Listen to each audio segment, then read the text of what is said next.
Hello, my hopefully warmer internet family, because it's really cold in Sevier County, Tennessee. We actually had our first snow of the year on November 10th, very early in the morning, and then earlier today, around, maybe 1 or 2 o'clock in the afternoon. A little bit in the morning, but we actually had our first snow of 2020. Well, not our first snow of 2025, our first snow of the season, because we're transitioning from fall into winter. But this is not the Weather Channel. This is the Monday Night Football Week 10 Eagles versus Packers. What a good matchup. I am excited about this one. I am hoping that it is going to be a good matchup. One that I'm actually looking forward to. I do like both teams. Of course, I bounce around all over the league every time, and this is just one more matchup that we're going to have. We will be updating this within the hour. All these numbers up here. Let me turn that just a little bit so you can see them. They're not perfect, but they do need to be changed, and we can change them during this chat. So the countdown clock has started on ESPN as we are looking at Lambeau Field in the good old NFC North, the biggest rivalry in football, because that whole division, no matter what combination you do, especially in this house, is this. Now, he's punching Saquon. That is a very interesting training technique.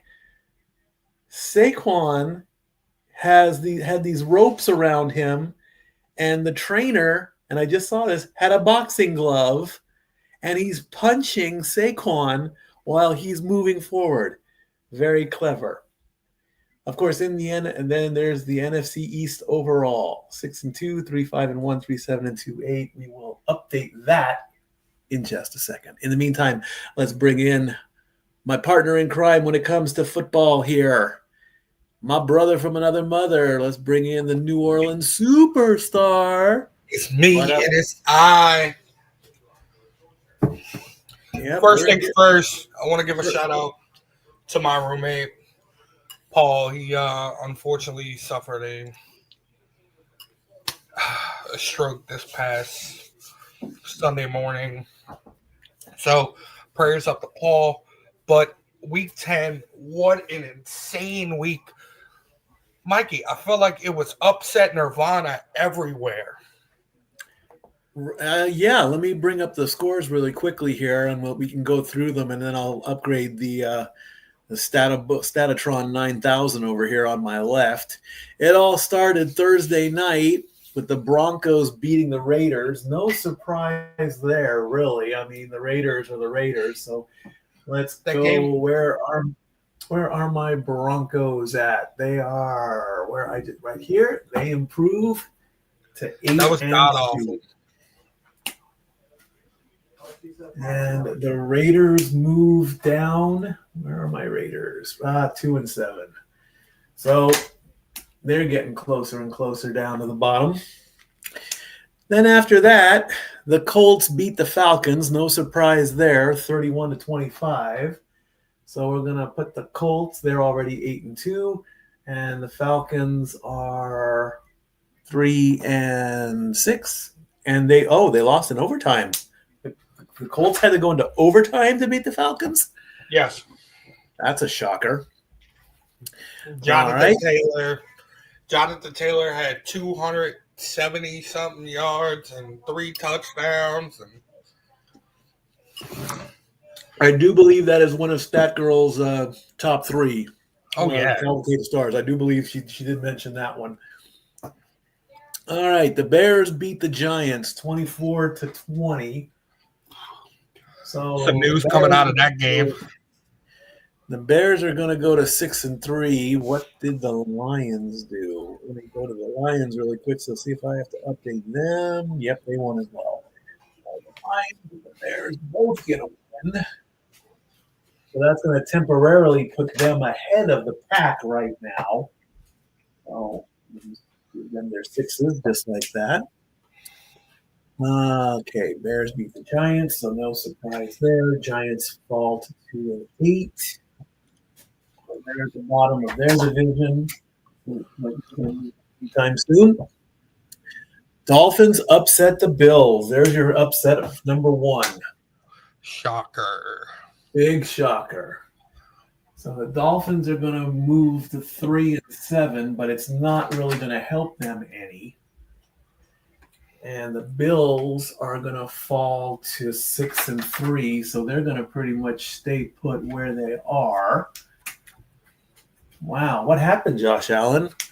28 of 40, 306 yards, 2 touchdowns for Josh Allen, and that's not good enough to beat that's not enough to beat Tua? How about that? Tua was crazy. The Ravens and the Vikings. Now, I did hear the Ravens and the Vikings game on my radio, on satellite radio. I do have something to say about the Ravens and the Vikings. That call at the end of the first half, roughing the passer on Lamar Jackson, I saw that tackle. I went back and watched it. That was the most easiest by-the-book tackle I had ever seen. That was not roughing the passer. That was the downfall to the Vikings in that matchup. And the commentators during that game, they were trying really, really hard not to break, but they're like, I mean, I think I heard one of them was like, "Oh, come on!" I mean, so roughing the passer, really? Come on. You know, we said this in prior episodes that the NFL is really trying to push it to where we end up playing flag football. I mean, that was the most cleanest tackle I've ever seen. Exactly. It was clean. It was by the book. It was as textbook as textbook can be. And then it's roughing the passer. And then fouls. I saw hands around the waist. I did not see helmet-to-helmet contact. I did not see shoulder-to-chest contact. I saw the cleanest tackle I've ever seen in any football game in the world. And that's roughing the passer. No, it doesn't work that way, folks. It does not work that way at all. These new stupid rules. It is not right at all. The Jets won, so they're going to get their second win of the season. Finally. Yeah, really. And they beat the Browns, but I mean, at what does that really count as a win? I think not. That's going to put both teams at 2-7. Well, they did it. They did it by 2 special teams returns back to back. The Patriots beat the Bucks in a pretty good matchup from what I'm seeing there. That game was great. Patriots. So they're going to stay atop the AFC East. Yep. They're going to go up to win number 8. Bucks are going to fall to 6 Bucks are all at San Francisco. Where are you? Tampa. All right, so 6-3. So the Bucks are going to stay atop the NFC South. That loss really didn't hurt them. You upset the Panthers. How about that? John Boy was not happy about that one. Rookie Tyler Shuck. 282 yards passing, 2 touchdowns, no interceptions. The kid looked good, man. The kid looked good. I give him credit. Well, that's going to put the Panthers at 5-5. So they're still in second place. That's okay. Congratulations on getting a win there. I didn't want it. I want to lose. The Texans beat the Jaguars, so not much is going to change in that division. I'm sorry. I'm sorry. Jaguars What the hell happened there? Who knows? Did you see that game? Nope. They were I don't. They were up 27-3 going into the fourth quarter. Seahawks beat the Cardinals, but I mean it's the Cardinals, so not much happening there. That's going to put the Cardinals at 3-6. So there's that. All right. Rams beat the 49ers, so the Rams are looking pretty good right about. Aha, so the Rams are tied with the Seahawks, so it's all going to come down to a tiebreaker right now between those two. San Francisco falls to 6-4. Where are you, San Francisco? In the West. Right there. Oh, it was a divisional game, too. Oh, sweet. Okay, there's that. And Lions win, so they're good. They beat the Commanders. So Commanders are going to fall to 3-7. So there's that. And the Chargers spanked the Steelers last night. What a shock that was. I watched a little bit of that game after driving yesterday.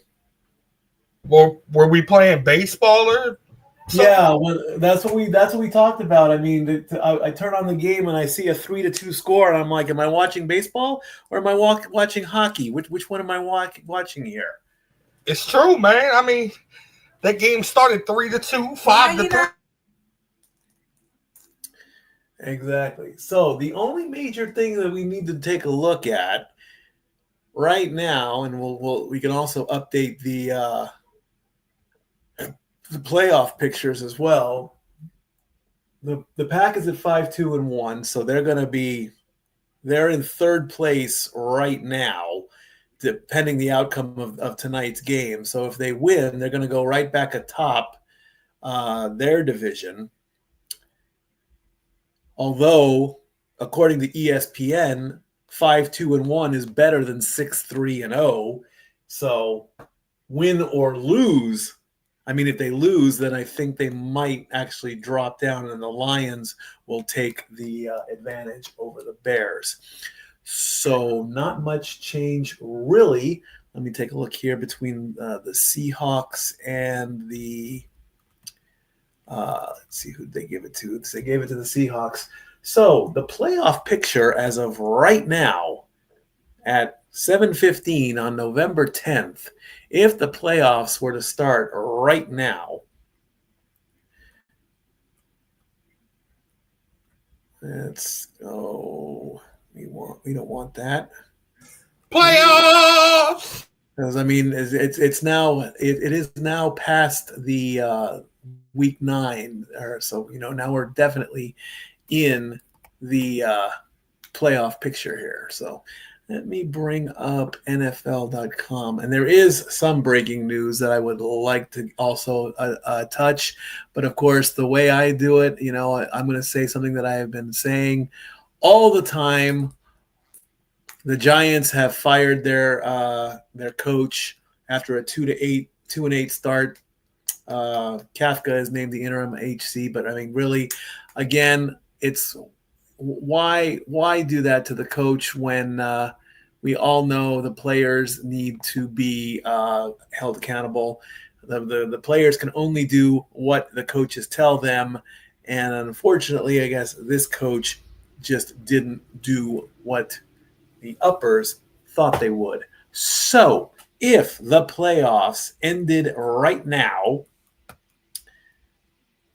in the AFC, the Colts would be the number 1 spot at 8-2, followed by the Broncos. They're also 8-2.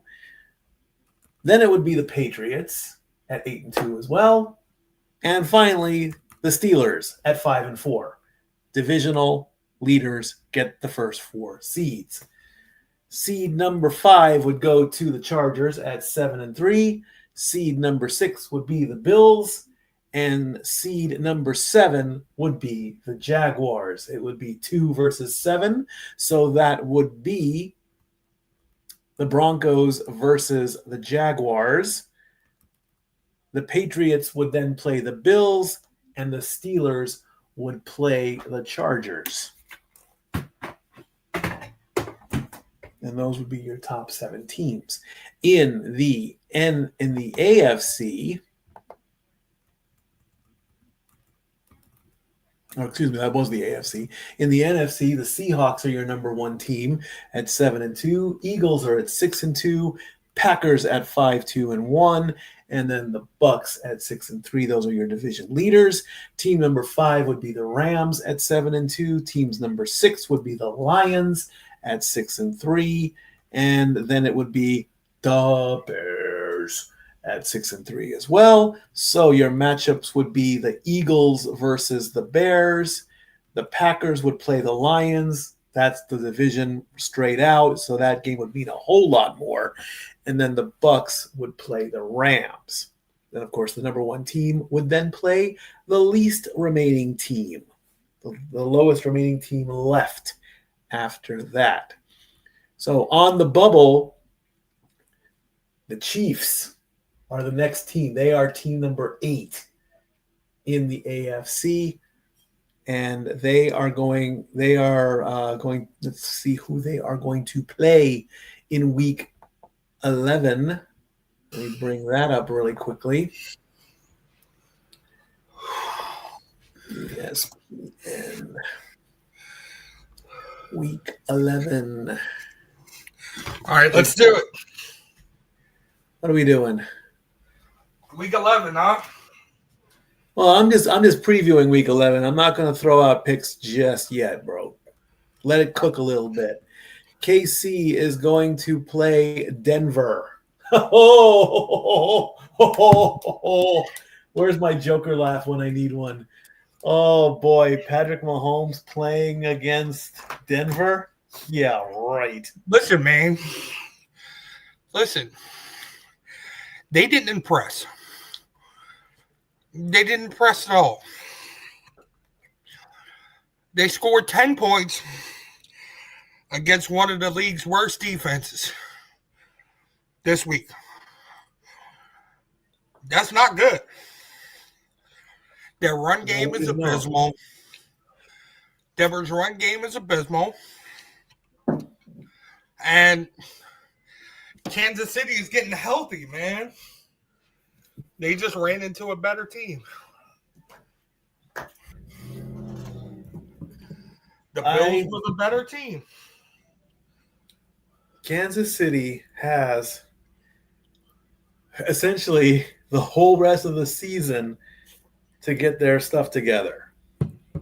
If they want to regain their talk about dynasty, they need to start buckling down now. Well, you lose to Denver next week. You just might as well hang your boots up. It's not over, but it's over without saying it's over. I mean, because at that point, the only benefit for them is the Chargers don't look great. And neither does Denver. So they still have a chance. They got a chance to win the division. But they need to play Kansas City football. And right now they're not playing Kansas City football.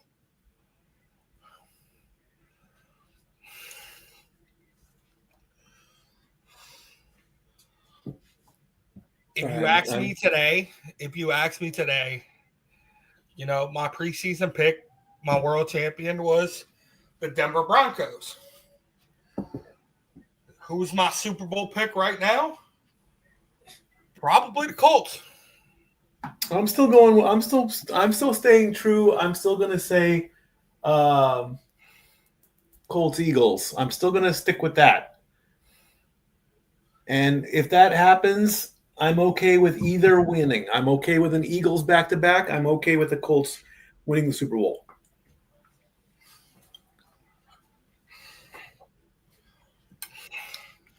Cream of broccoli soup with real broccoli. The league fears Philadelphia.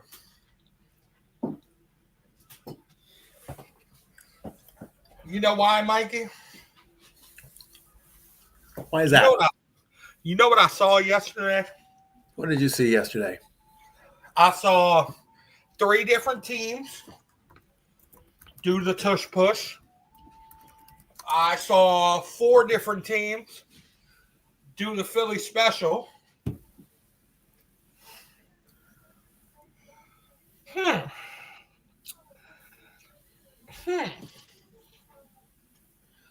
That's interesting to me, Mikey. It's so dominant now you want to try it. If you want to try it, don't complain about it.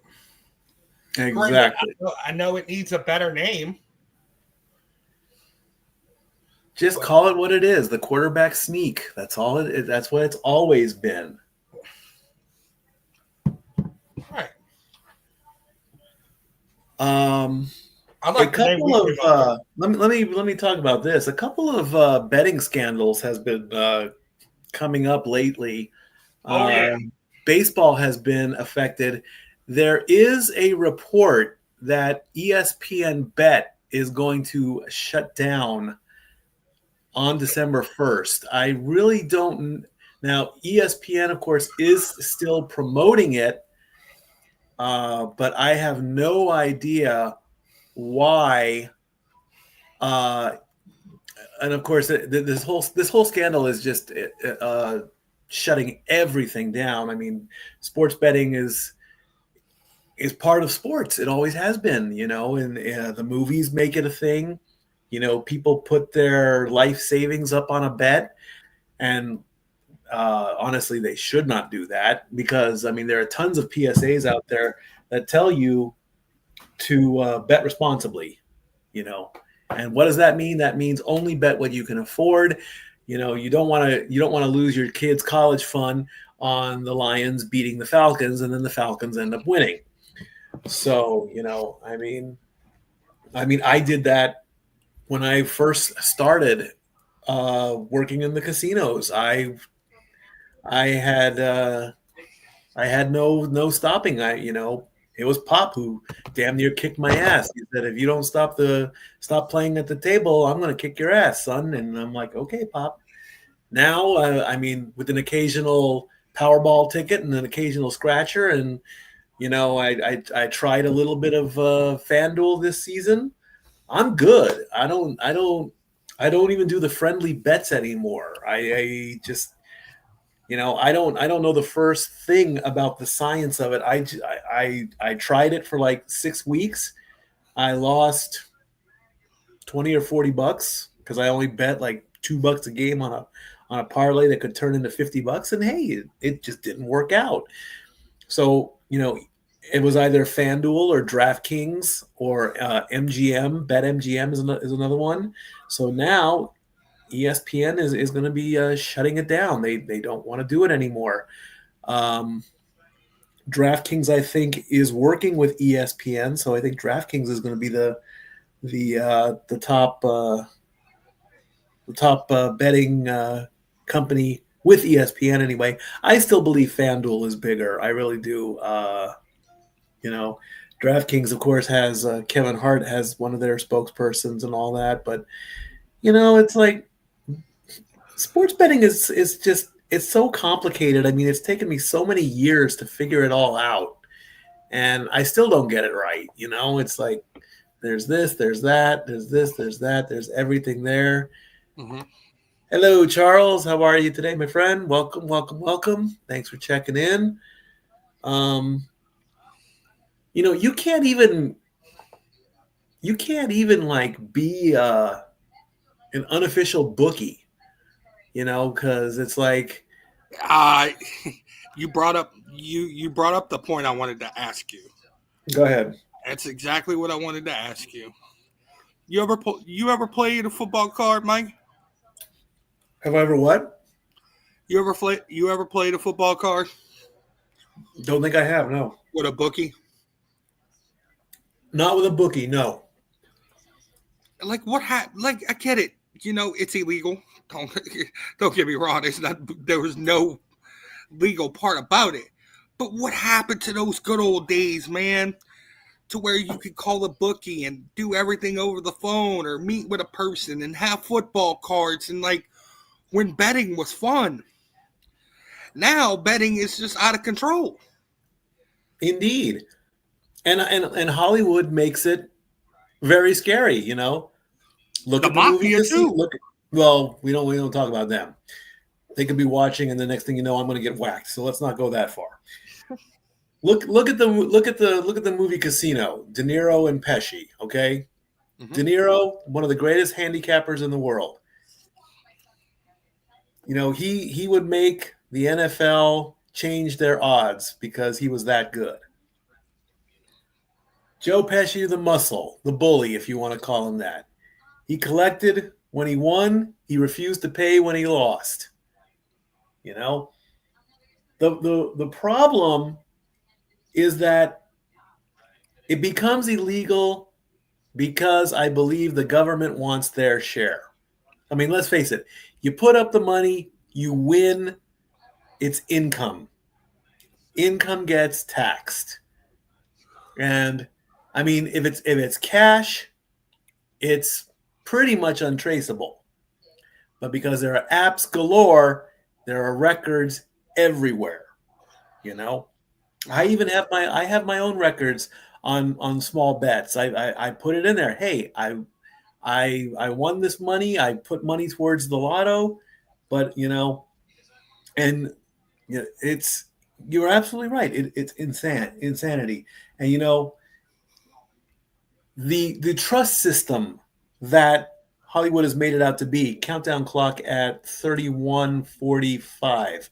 The trust issue is like, you see the phone booth, the guy goes in, he dials a number, he's like, and he starts talking really, hey, yeah, it's me.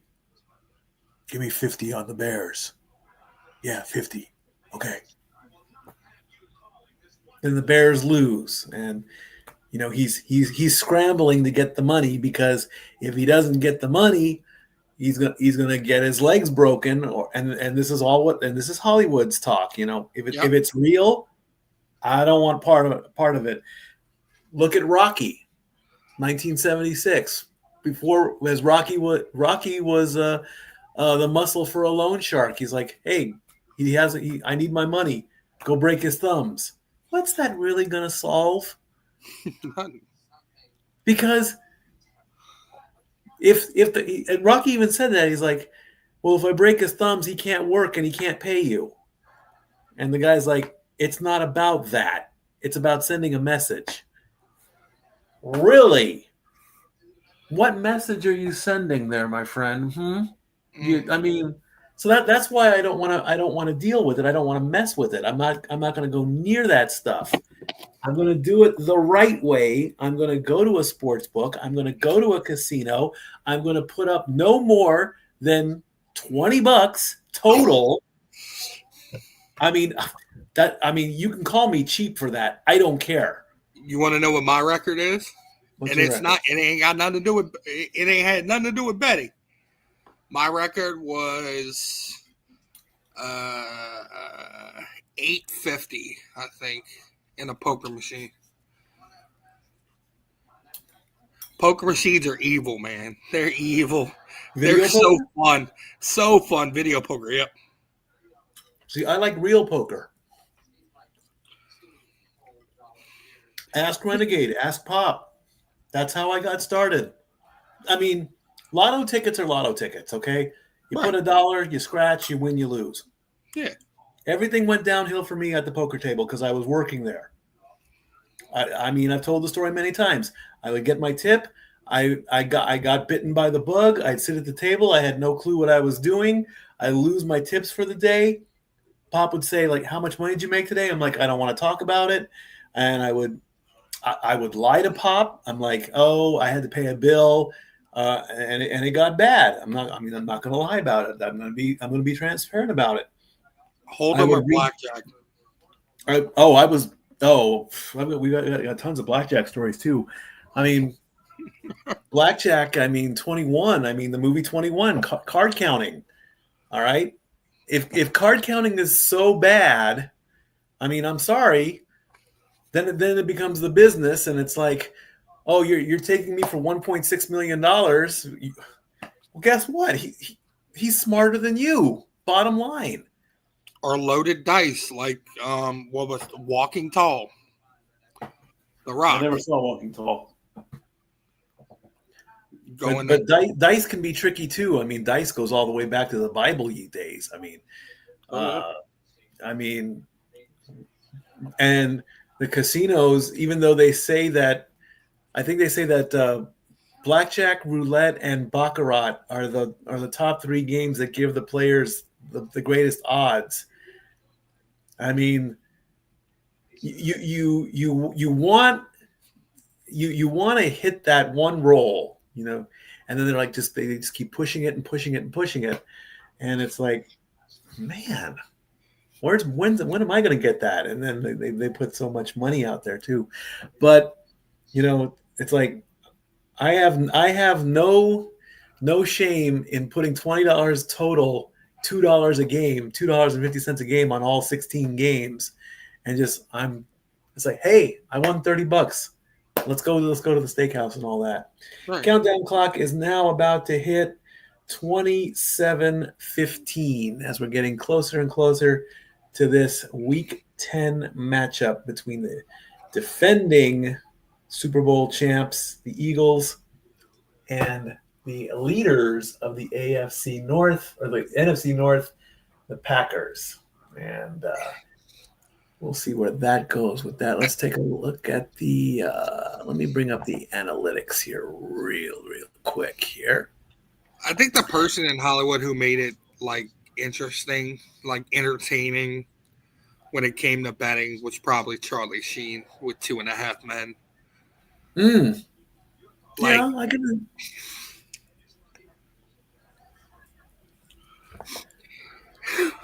I can agree to that.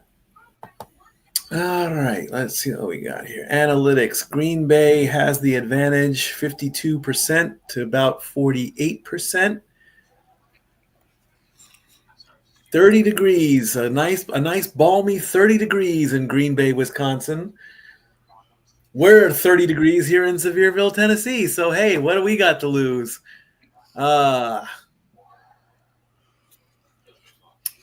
Hurts, 1,677 total yards, 151 of 215, 15 touchdowns, 1 interception. Jordan Love, 2,071 passing yards, 177 out of 250, 13 touchdowns, and 3 interceptions.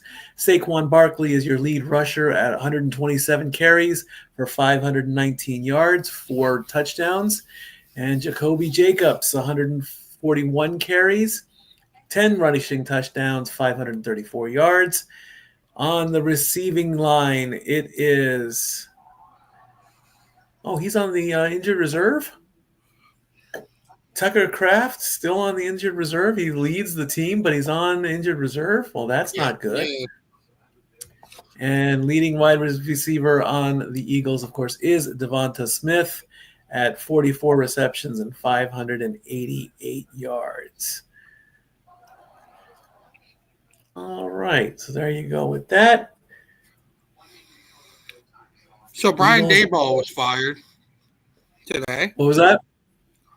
The Giants fired Brian Daboll today. Yeah, let's get that story officially out here. Let's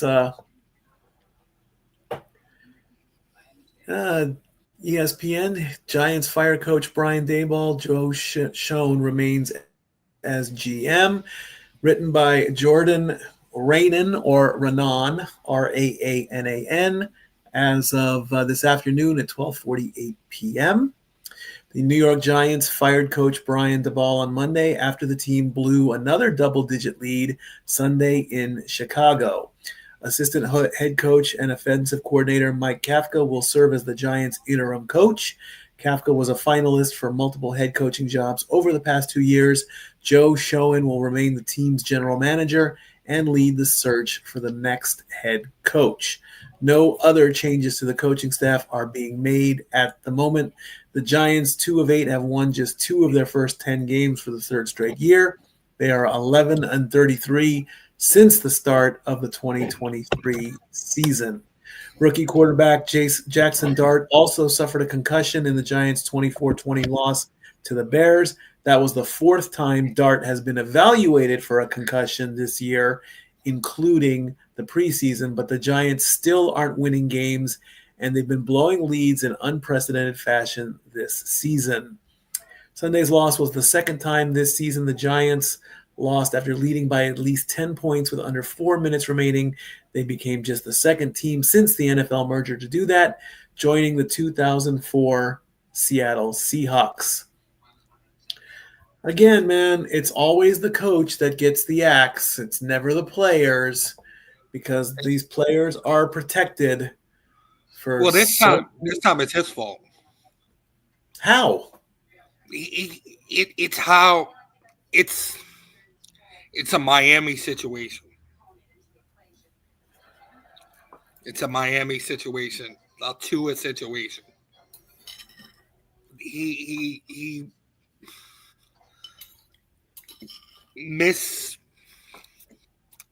misguided how to handle Jackson Dart.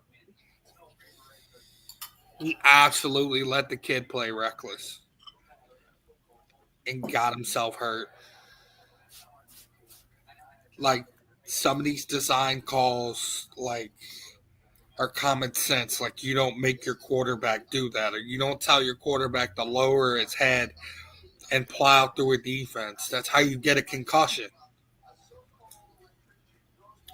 And, like, you know, it's less on. Yes, I mean, hello, Mikey, my brother. Hello. That's my actual brother. My older brother. He's in Duval right now. Yeah, the show. I mean, that's another thing. You know, the way he handled Jackson Dart is, you know, a problem.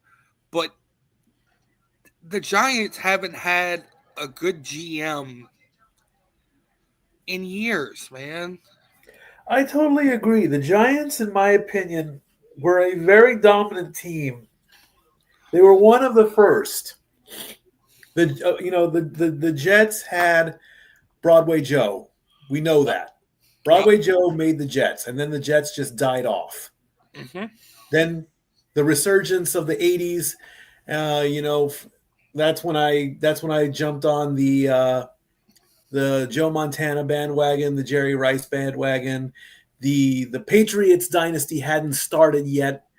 The Cowboys were an afterthought, but the Cowboys have, again, they have their problems, which we've talked about many times. The Giants just, I might get some definite heat for this one. The Giants are in the shadow of the Bills. New York football is the Bills. It has been for the better part of 2 seasons.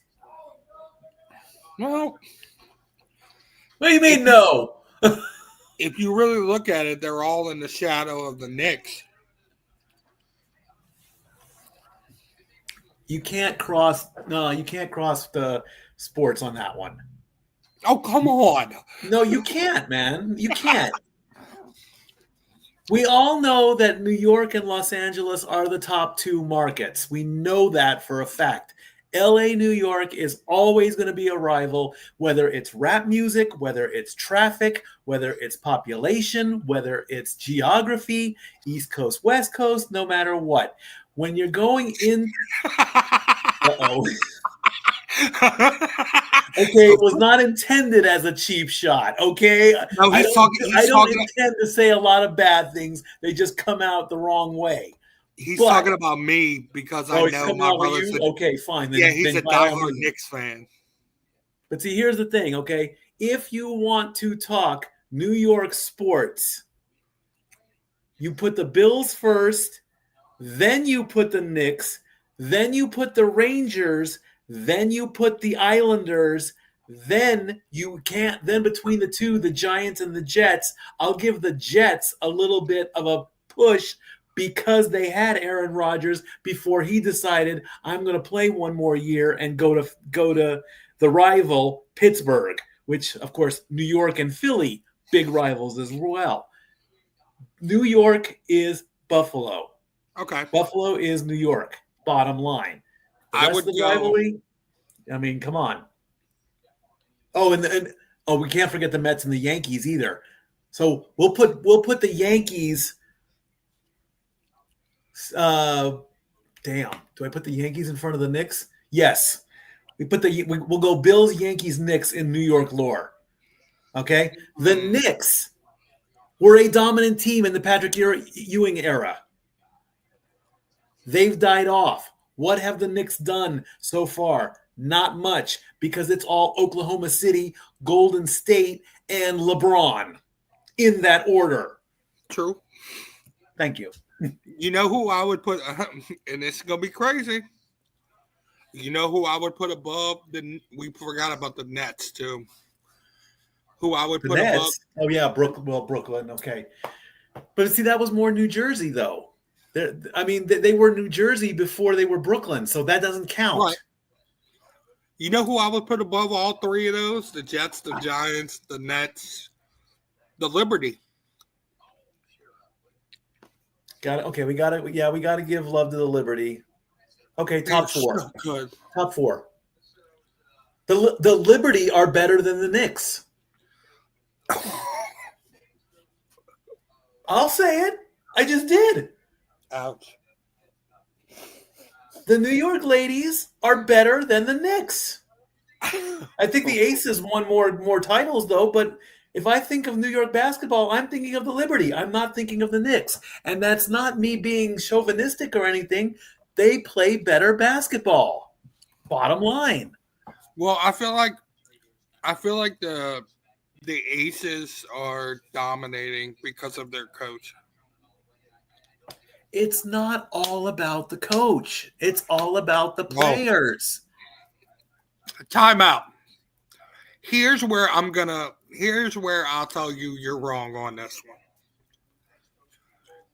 Because of the pure background she comes from and the training she received, I'm going to call you out on this one, Mikey. Yes, the players are good, but the coach is elite.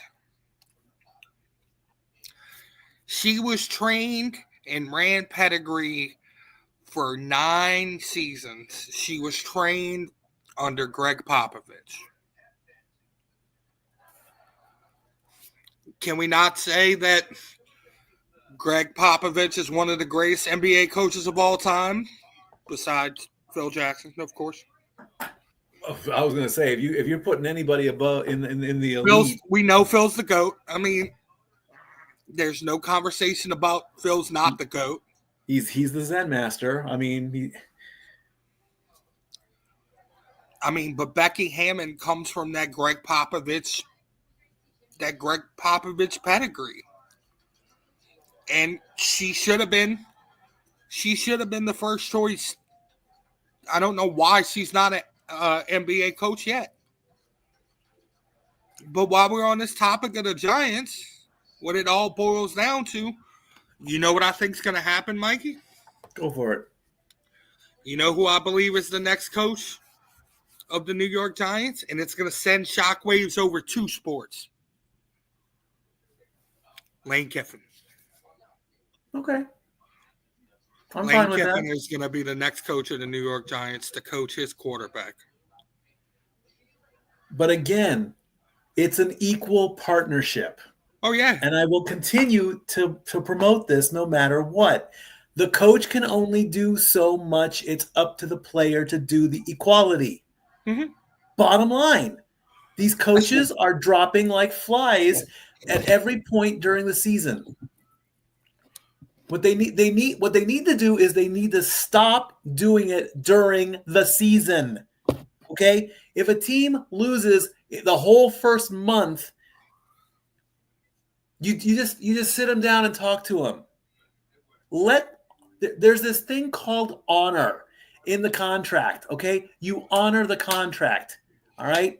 That if I was lucky enough to be a coach and get a contract, I'm going to say, look, I want a guarantee in the contract that I finish the season. I cannot be considered for any kind of termination because I am doing my best. It's up to the team. It's up to the player. It is up to the player to do what I tell them to do. If they end up doing something better, then I am going to give the credit to the player. I am not going to take credit for the team winning because I'm not the one throwing the dang football. I'm not the one shooting the ball. I'm not the one slap-shotting the puck into the net. I'm the one that just says, go out there and hit the ball. I don't care where it goes. I don't care if you hit it on the ground. I don't care if you fly the ball clear out into the parking lot. Just hit the damn thing. And I'll say that to every player. Just get a hit. I don't care how you do it. I don't care if you ground it. I don't care if it bounces. I don't care if you hit it into the sun and he can't catch it. It's still a hit. You come back into the dugout. You come back into the sideline. I'll say you did what I asked you. Go sit down, take a drink of Gatorade, and do it again. Okay, let's say, go ahead. Then let me finish the season. Then look at the numbers. Then, if I'm not producing, then get rid of me. Well, doing it mid-season, doing it at the start of the season, doing it just before the playoffs, what's the point? Unless you're an honorable person and you have a $50 million contract where you're being paid to sit on your ass for the better part of 4 months, which is lotto money, which we've talked about before. $50 million we're going to pay you just so you can go away because we don't want that negative press. No thanks. So I think the problem, I think why they acted so quickly is you got a team that was favored to at least make a wild card playoff spot, sitting here at 2-8, or what is it, 2-8 or 3-7? The Giants are 2-8 right now. Okay, 2-8.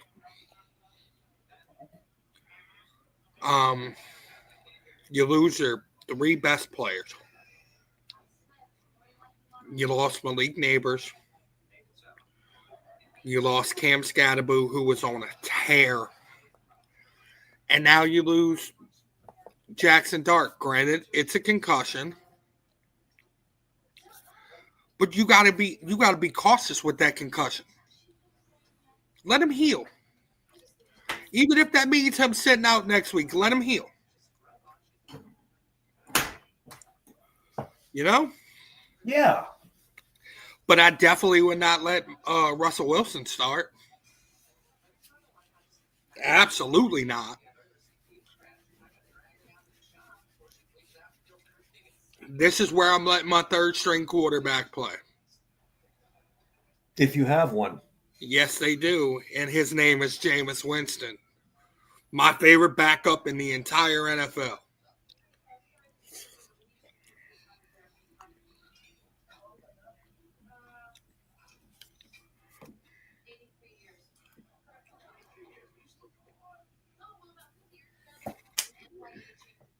There you go.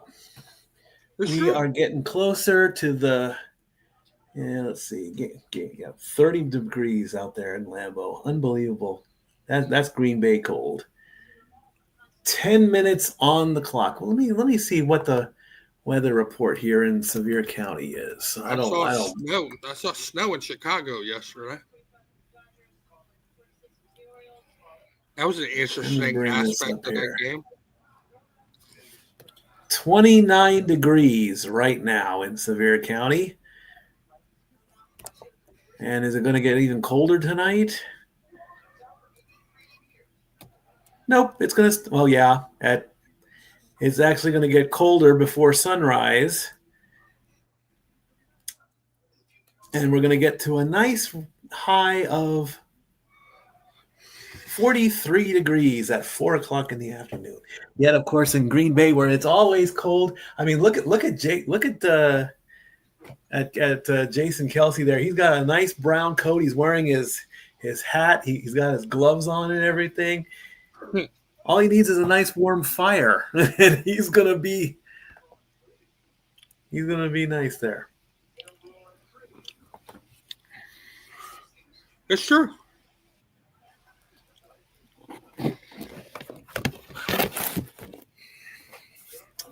Indeed, it is. Have you been keeping up with the John Cena Last Time Is Now tournament? No.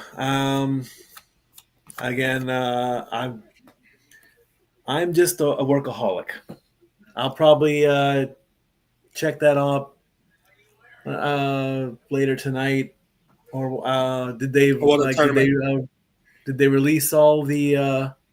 No, just just 4 matches. You got The Miz and Jey Uso. You got Rusev and Rusev is going up against Damian Priest. And Sheamus is going up against Shinsuke. Raw is scheduled to start in about 5 minutes on Netflix. It's going to be John Cena's last Raw in Boston. So that'll make I think that's his countdown to 3 appearances left.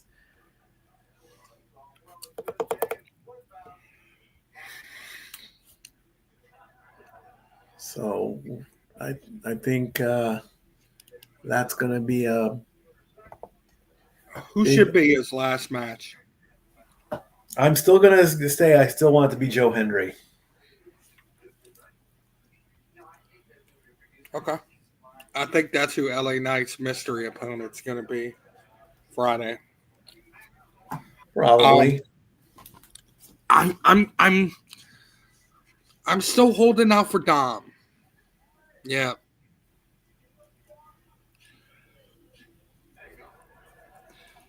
I think Cena and Dom for the IC title needs to happen. I feel like they're going to do I got to get rid of that video because it has my license on it. Doggone it. I feel like they're going to do Dominic versus Ray at Survivor Series. I feel like that's the match that's going to get booked, which is awesome. Dominic versus Ray for the Intercontinental title in their hometown of San Diego in front of all their friends and family. Yeah, that's going to be. It's a little bit interesting that they're rehashing Dom versus Ray. Actually, I was going to say Chelsea and Ethan are really impressing me as a team. I think Ethan's going to beat Ilya. Really? Yeah. Give him another belt? Yeah. Interesting. I'm going to grab my charger real quick. And then I'm gonna, before the top of the hour, I am going to take a quick commercial break before kickoff. You know? I need some... I need to take a quick break or something. I don't know. I don't know what I'm doing. I need some power from my phone. That's for one thing. How else am I going to keep an eye on social media and whatnot every time something goes wrong? So with the countdown clock just below 5 minutes, I'm going to run a quick commercial, take my bowl to the kitchen, grab a couple bottles of water, and when we come back, we're getting closer and closer to kickoff. Be right back. And now for a taste of things to come.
is right. All the wrestling, all the wrestling, all the wrestling.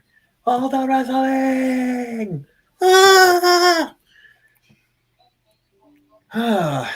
2 minutes and 40 seconds to go before we get the official kickoff. And They top can of do the hour. whatever they want in WWE, Mikey. What was that? WWE can do whatever they want. They can book whatever they want, do whatever they want. I don't care. But I swear, if my cousin does not win the Money in the Bank contract in New Orleans, I will riot.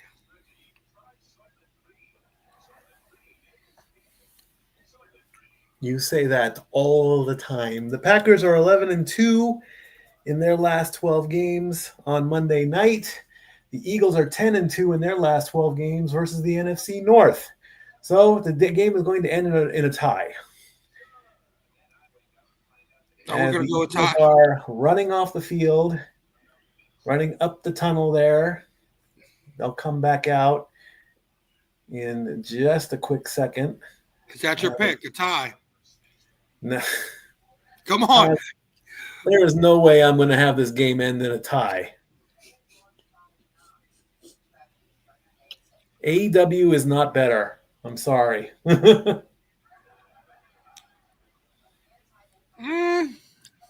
Pay-per-view AEW is more violent. AEW might have better talent. The money is in AEW, but they are not overall better. Oh, speaking of that, you didn't get a chance to finish your story. Which one? The fish tank. I think I did talk about the fish tank. I know we were talking about it, then something else happened in the process It's no worry about that. Marcus on ESPN is saying that the Eagles are going to win 28-24.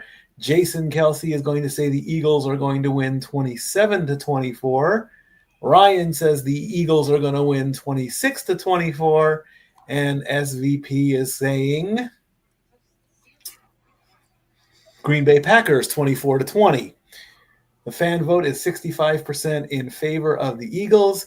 So tonight, fly, Eagles, fly. We shall see as the official countdown clock runs out on ESPN's coverage of Monday Night Countdown as we flip. And Mikey's picking who?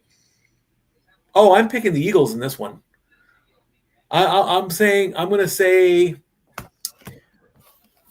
31-28 Eagles. I say Eagles win by a field goal. I'm going to say 34-7 Eagles. Oh, 34-7. Yeah. 60 of you watching on all medias, and I appreciate that. Hey, drop your predictions in. Give us a couple numbers. Let's see who comes the closest. And there's Micah Parsons again. We've already discussed that. There's Jalen Hurts getting ready, breaking in his cleats. And there is Saquon Barkley. Packers 17-14. A low-scoring game. I hope not. I mean, I wouldn't want to see a low-scoring game between these two teams. I mean, Green Bay can hold their own. The Eagles have got all the talent in the world. Plus, they have a lot of pressure on them. They are defending champs. So, Sure. Anything less will be a lot different. Amazing that Snoop is in charge of the music. All right, let's bring up Twitter.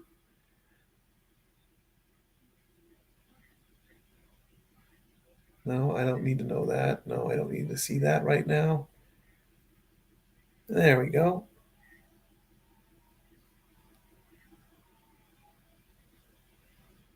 Did I just see that? Did I just see a spoiler? Please don't let this be a spoiler. What?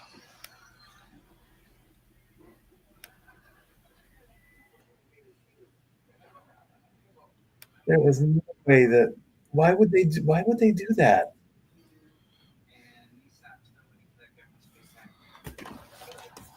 Did Raw already happen? No, Raw is live right now. Raw is starting right now in West Newbury, Massachusetts. Not Boston. Same thing. I hate social media. Joe Are you Buck and talking Trey about? are not wearing their suits. They're actually wearing their winter gear.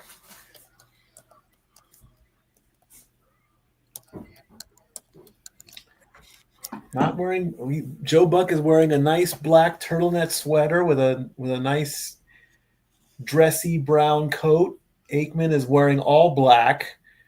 Looks like he's got a nice warm undershirt of some kind. So they're not wearing their traditional suits. They're dressed for the cold.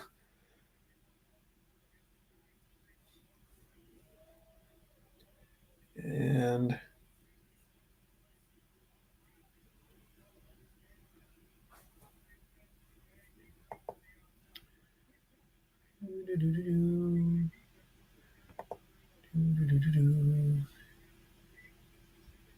You talking about that?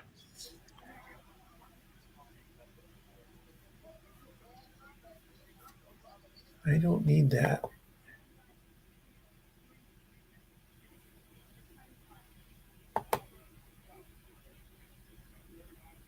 That's what I need. Gamecast. Given a talk 150 rushing yards last week against the Giants for Saquon.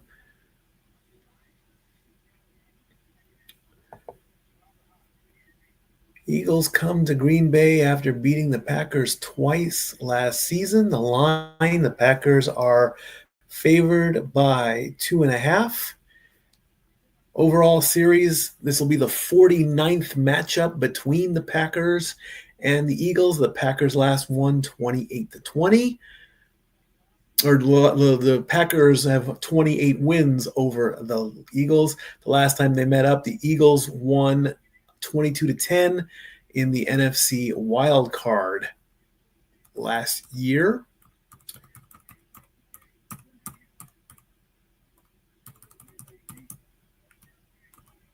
And the Pack is just walking out of their locker room, getting all hyped up.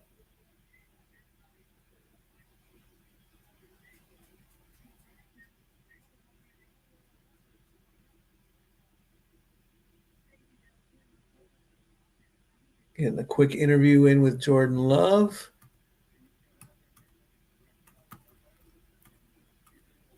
Eagles have beaten the Packers 3 straight times, including the 34-29 win in Brazil. Barkley had 132 yards from scrimmage. The Eagles enter Week 10 as one of 4 teams with a 6-2 record.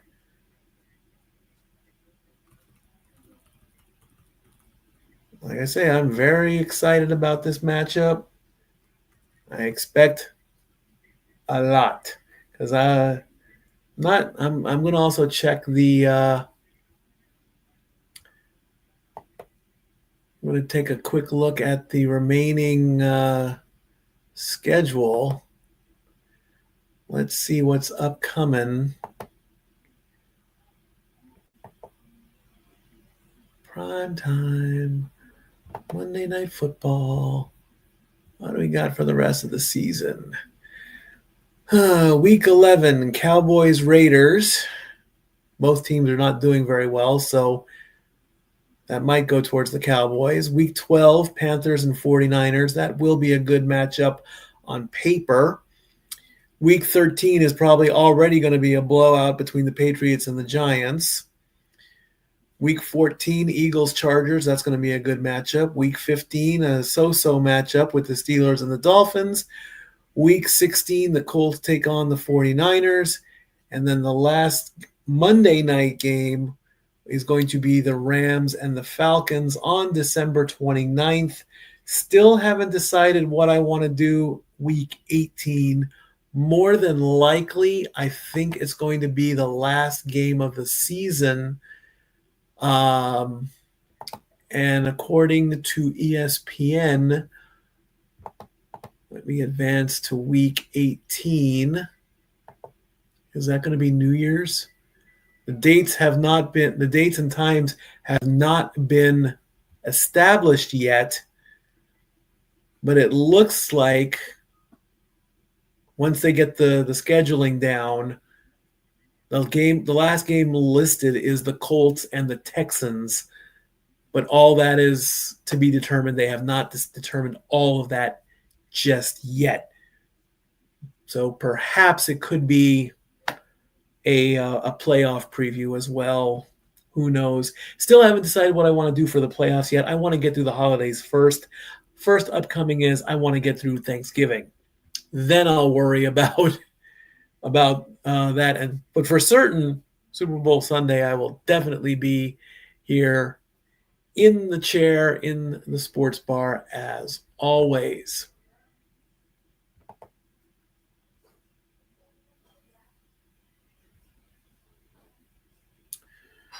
Da-da-da-dum.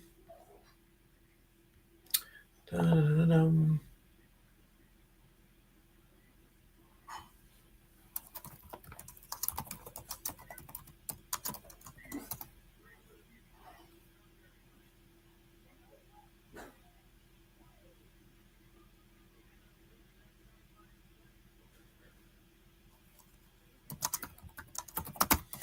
Yeah, I'm not quite sure I believe it, though.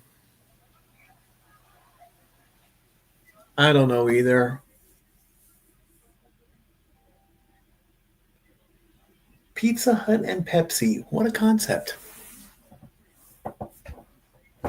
I wish a lot more restaurants that serve pizza would just switch over to stuffed crust.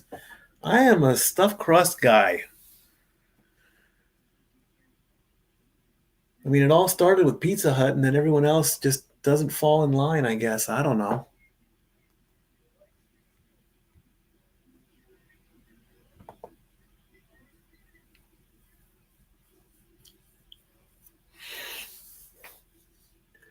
All right. Lambeau Field getting closer and closer. The super flag is about to be unfurled.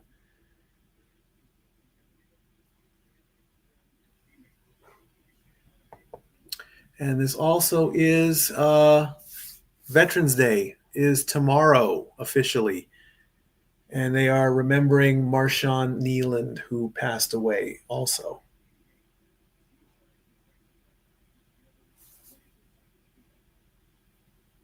It was a quick moment of silence for Marshawn Neeland.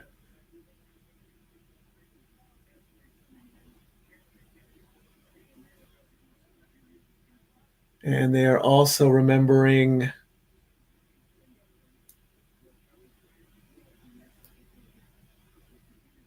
Paul Tagliabue.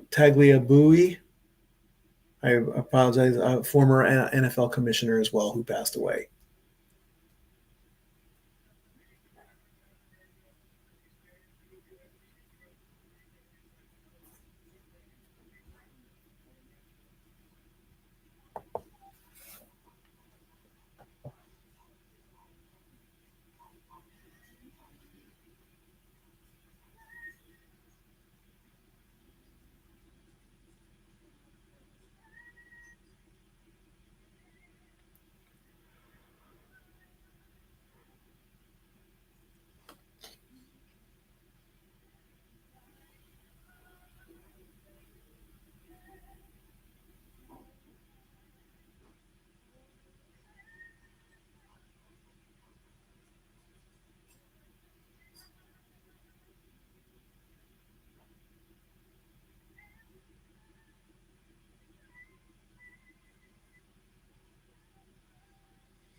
Thank you to all the veterans that have kept us safe over the years. Enjoy your day tomorrow. It has been a long weekend here in town. But tomorrow officially is Veterans Day, so make sure you thank your veterans. Just put a post on social media, say thank you to, they keep us safe. Bottom line, that's their job, to protect us.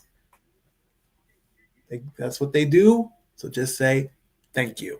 You can't say it. It's the easiest thing in the world to say. Say thank you. So the national anthem's been taken care of. Kickoff will be coming off soon. Really? Peyton Manning. Jersey Mike's. We have a jersey. I wish I don't. Where is Jimmy John's? I know. We don't have one. We don't have a Jimmy John's?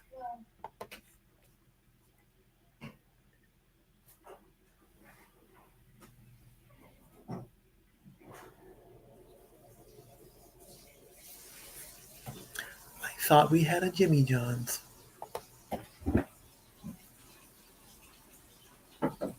Oh, what's up? I'm gonna close that for you. It's all good. Taking a bath. Okay. We're good. Have fun.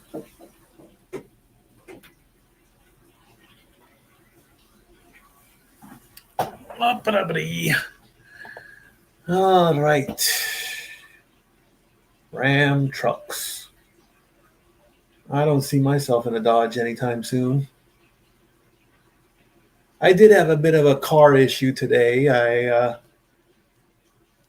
I picked up a nail in my tire. I had no idea it was there. I saw on my car that one of my tires was low.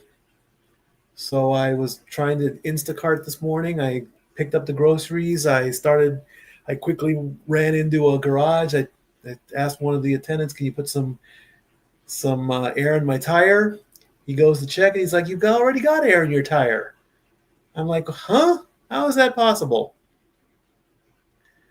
So I kept driving and delivered the groceries, took it to the local garage where I get my work done for my car.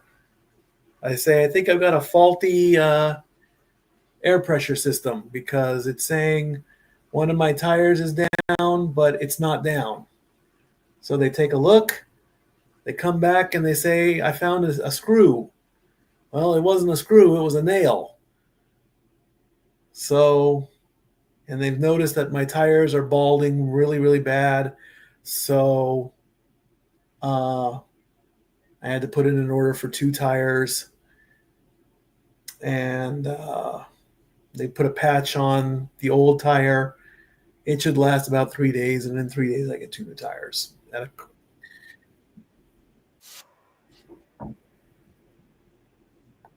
We don't need to know about Whopper Wednesdays. Doggone it, ESPN. You're going to get me in so much trouble. Nick Sirianni versus Matt LaFleur.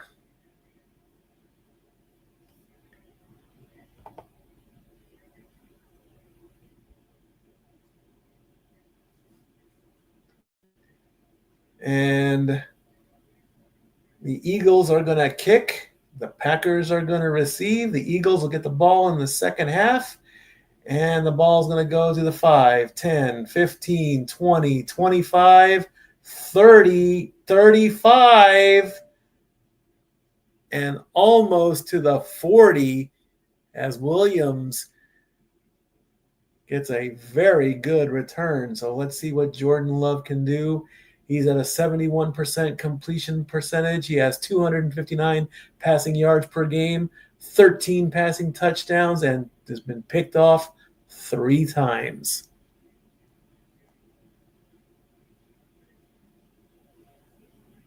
Coming out of the huddle, going up to the ball. What will the first play be? Play clock down to 5. Gets the snap, hands it to Jacobs. Jacobs fights his way up the middle, and He's only going to get 5 yards.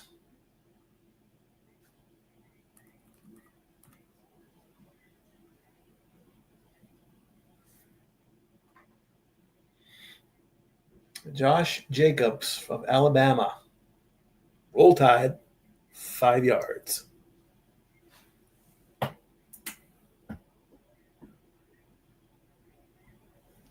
Next play, Loves with a pass. Nice stiff arm. And Jacobs gets 6 more for the first down.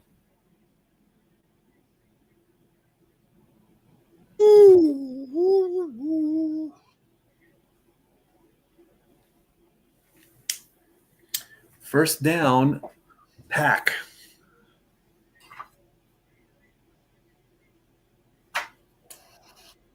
Are you on this? Are you on the how do you feel about the 27 train? The what? The Packers 27 train. Oh, I briefly saw Mack was that. 27. Favre was 27. Rodgers was 27. Now Love is 27. Jacobs gets another 3 yards. Coincidence. That's all I say about that. Coincidence.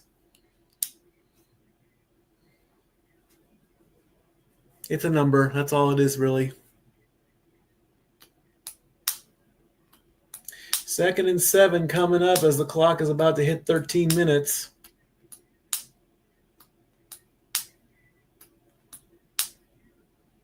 From just beyond the 50-yard line at the 47 or so, it's going to be another handoff to Jacobs. And he's going to get himself another 4 yards on the rush. It's going to put him to 12.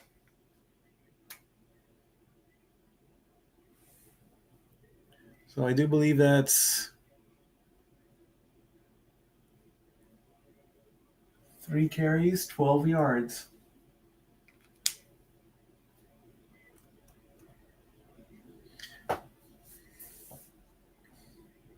Third and 3 coming up.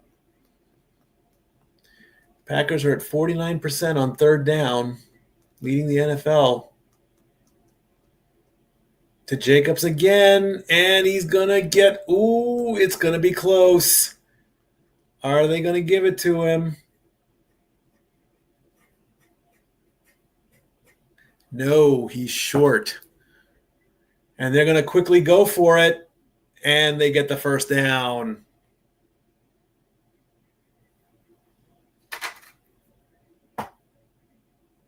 Love to Jacobs. 5 carries, 14 yards. It's all Jacobs. Take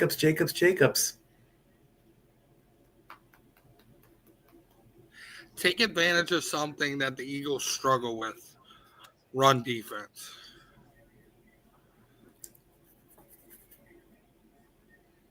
First and 10 after Love did it himself on that last play.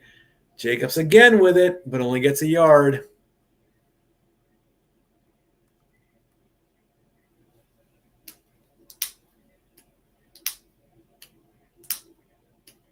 As the clock goes past 11 minutes.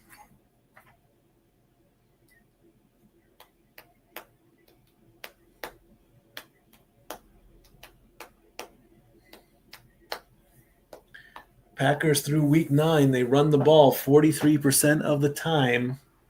They've done 6 rushes so far. 1 small pass, all to Jacobs. 2nd and 9 coming. Love. Look out. That's a sack. And then some. Hunt finds Love and takes him down for 11 yards. That's going to make it a long 3rd and 20. Surrounded by people, and they got a hold, and he threw him down. He did have somebody open. He just couldn't get to it quick enough. Almost a strip, too. 3rd and 20. Can Love connect? He's going to go for a pass here. He's going to air it out to the... Oh! Watson, the intended target. Mitchell and Orgiorno break it up, and looks like Mitchell's on his knees. Not looking too good. Looks like he's praying there. And that's going to bring up 4th and 20 as we do a medical timeout.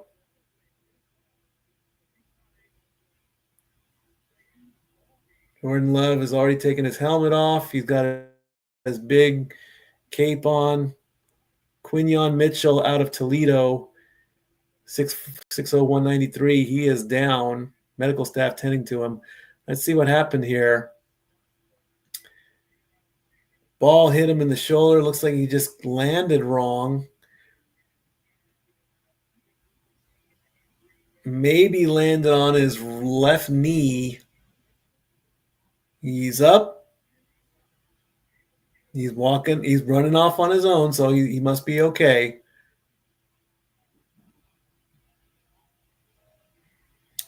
As the game goes to a commercial. Check the group chat.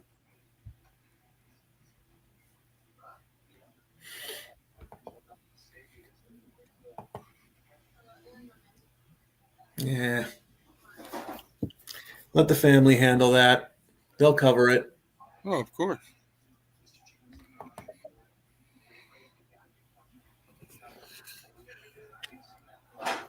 Like I said, what I saw, I think they spoiled it. So it's like, What do you think about you like Josh Jacobs getting what 10 carries? What it was? Right now he is at 5 carries, 15 yards. So I mean, It felt more than that. that's exactly what it was. Averaging 3 carries, 3 yards a carry. So.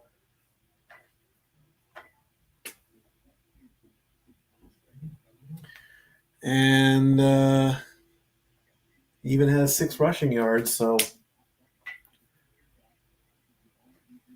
after the medical timeout, we'll see what the Packers are going to do. More than likely, they'll punt, but we'll see what happens next as we get the Starbucks commercial. I'm a Dunkin' guy.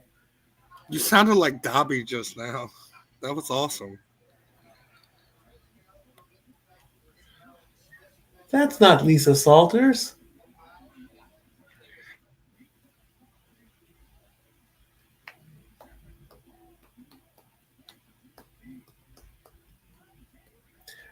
Call of Duty Black Ops 7.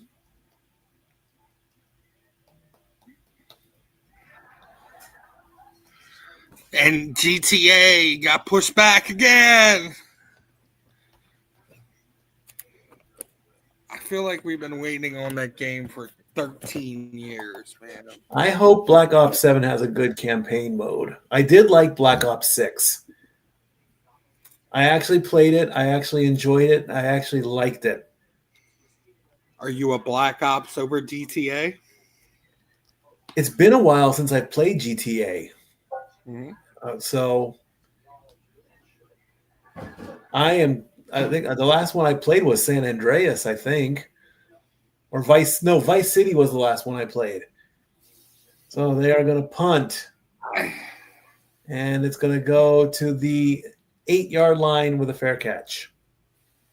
Yeah, Vice City, I think, was the last GTA I played. And I was okay with it. Of course, it had the Miami vibe and all that, but who knows? I mean, if there's something in the series that I haven't played GTA wise, who knows? I'll go old school and I'll play it. You never know. Man, I think. Oh man, that's a hard question. Between Vice City and San Andreas, I mean, They were both such great games. Barkley with the ball gets 3 yards on his first carry. 2nd and 7 coming up. Saquon. I'm disappointed in Derrick Henry, man. Oh, really? Yes. I wanted Derrick to get 200 yards. 2,000 yards this season. And it don't like he's going to do it. He's still got time. I know. 9 minutes to go in the first. 2nd and 7 coming. Play clock down to 3, 2, 1. They get the snap. And that's a completion and almost to a first down. I really want to see him in an Adam Sandler movie.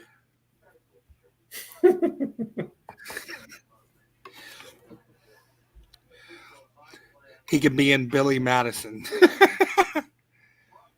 Hurts goes to Brown for six yards on that one. 3rd and 1 coming up. A.J. Brown. A.J. Brown. It looks like it's going to be close. Oh, they were trying to sneak that one over, and I think it worked. Hurts did take it himself. He played Thanos and got the first down. It's not like that other guy called Brown that had a recent we're not touching that one either. Sorry, I'm not playing that card. What, Hollywood? I'm not playing that one, man. Not going to happen. He's got his problems. I'm not going to say anything about it. Barkley gets the ball, gets another 3 yards. That's going to make it 2nd and 7.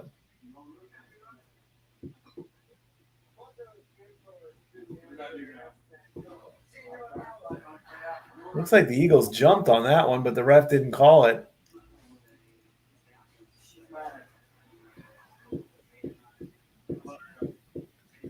Coming out of the huddle.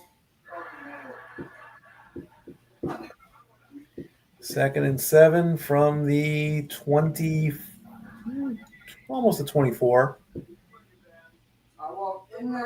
Hurts passes, hands it off to Barkley. Barkley, you give him a hole, he's going to go right through it. That's 15 right there. 7 minutes to go. All you got to do, you open the door, Barkley's going to go right through it, and he's just going to waltz right into your living room, folks.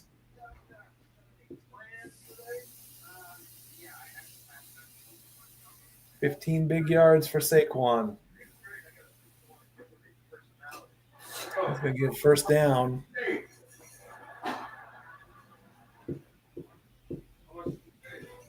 Hands it off to Bigsby. Bigsby's going maybe 5 yards. 2nd and 5 coming up. Fast quarter going by, too. Tank Bigsby's traded from Jaguars.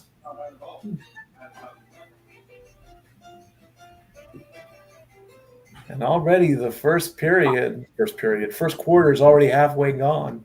And then some. We're down to 6 minutes already. We might get out of here early, folks. Again, the Eagles are playing the rushing game just like the Pack did. They're not passing very much. They're running the ball just like the Pack.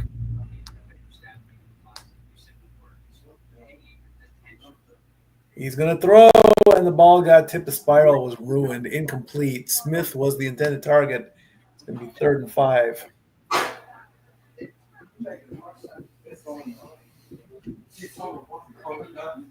I like that.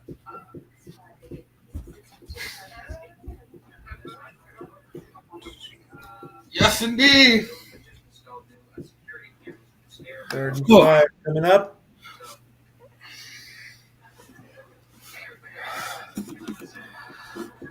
Eagles 33% on 3rd down overall this season. Play clock down to 3. Flag on. What's going on here? What is that? Brooks was like halfway through the Eagles' offensive line. Here's Barkley.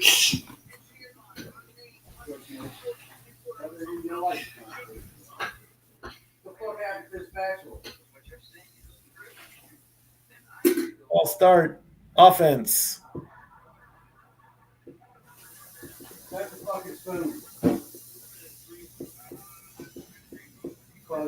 I'll push it back to 3rd and 10.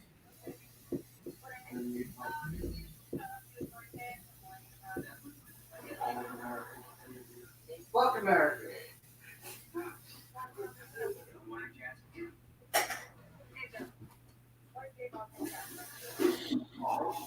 After the penalty, let's see if the Eagles can recover on this. Recover? Recover. Jalen in a little bit of trouble. He's trying to get out of it. He's running. He throws it away. Gets the completion and the first down to Shipley. That's going to be a quick 11. He was getting close to the line of scrimmage. He threw it at just the last possible second there.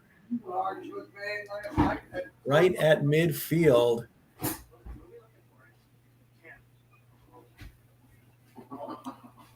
Goes to his right. He's got 2 guys. He's surrounded by 3. Finds Shipley, who runs out of bounds just over the first down marker.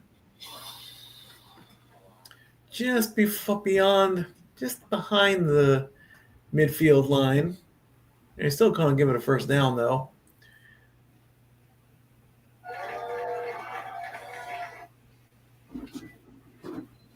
Barkley up the middle. Didn't get much. He'll be lucky if he gets 2 yards on that one. Clock now below 5 minutes. 2nd and 8 coming up.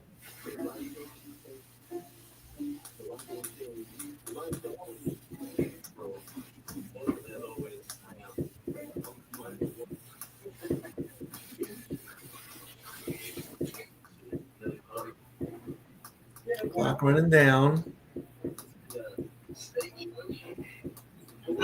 Barkley in the backfield. He's going to get the ball again. And he gets away from 1 tackle, but gets pushed back. They'll give him 3 forward progress.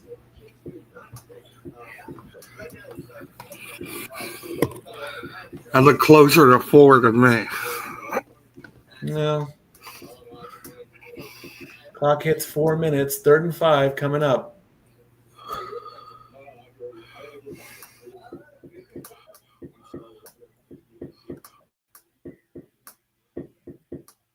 Barkley is not on the field here, so I have a feeling Jalen's going to pass this one. Play clock down to 2. Got the snap off. He's going to throw. That's a completion.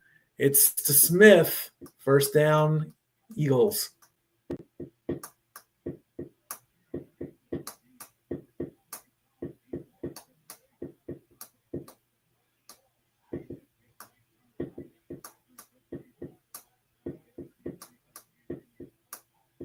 Clock getting close to 3 minutes. Jalen escapes again. He's going to throw. Gets the completion. Brown goes out of bounds. It's going to be 7 yards there. Got pushed out of bounds, so the clock is going to keep going. We hit 3 minutes. 2nd and 3 coming up. 13th play of the drive. Right below the 30-yard line. I say go for it at this point. What do you got to lose?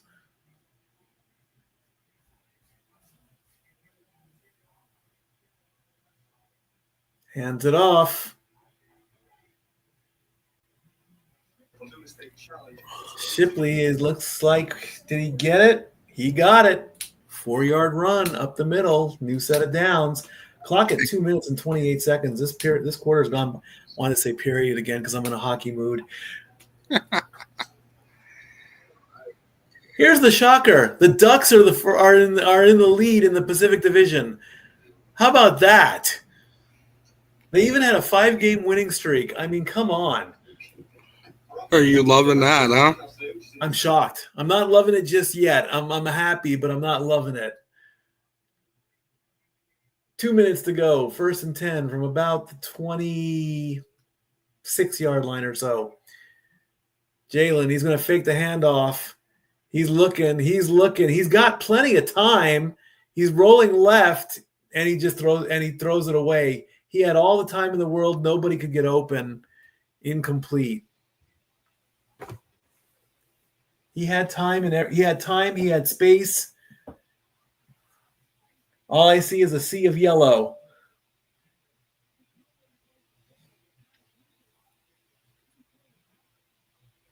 Barkley was covered.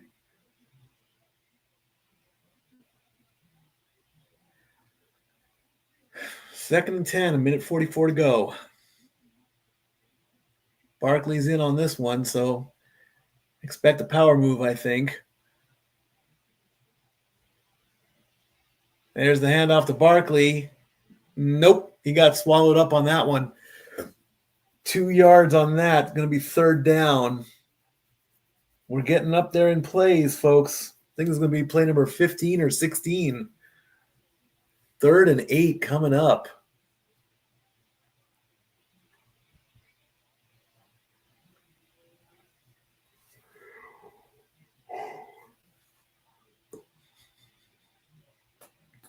Yep, 16th play coming up.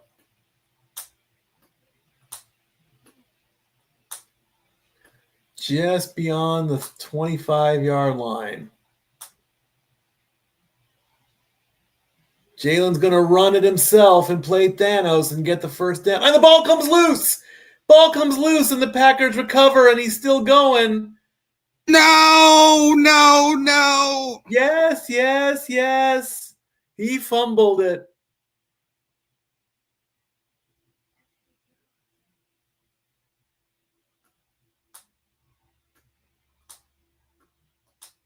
All that work just to lose the ball. Let's see. Knee is not down.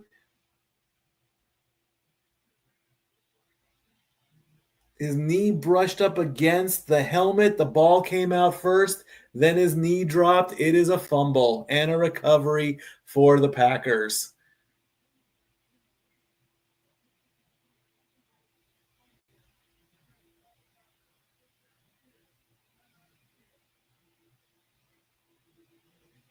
Nixon recovers, picks up the grenade, gets a 22-yard return. Packers ball with 49 seconds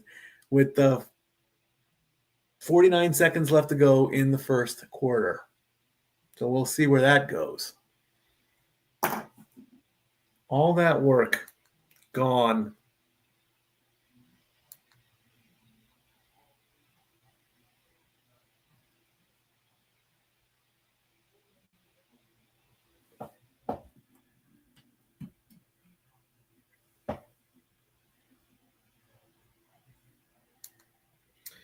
Let's see what I can find on social media. That's not wrestling because I don't want to talk about wrestling.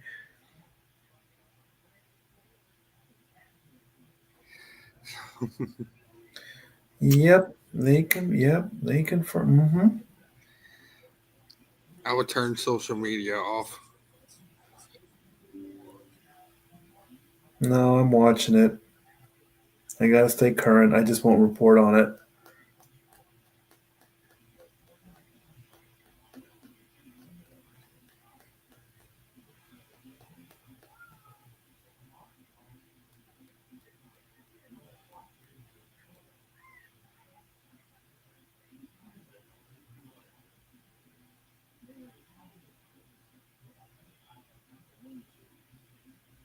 Yep, the family's covering it, so it's all good.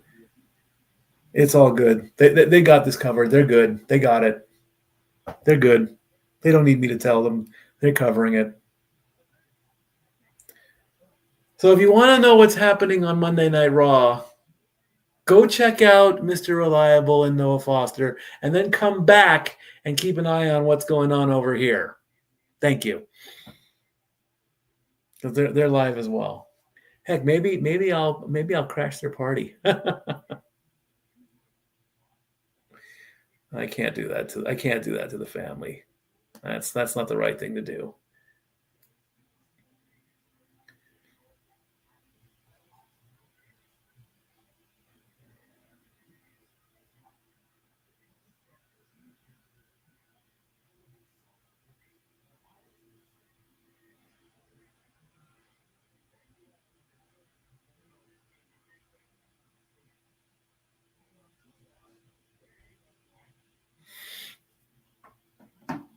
All right. After the fumble recovery,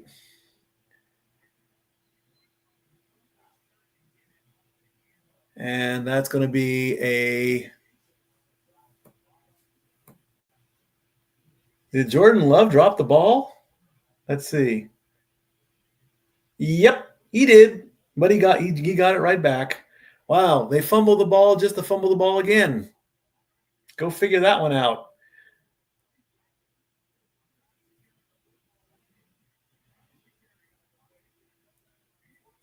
And can they get one more play before the end of the quarter?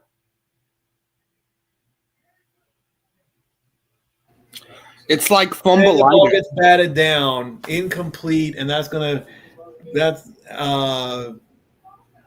Carter got a hold of it and he just swatted the ball down. So there's still 5 seconds left on the in the quarter before.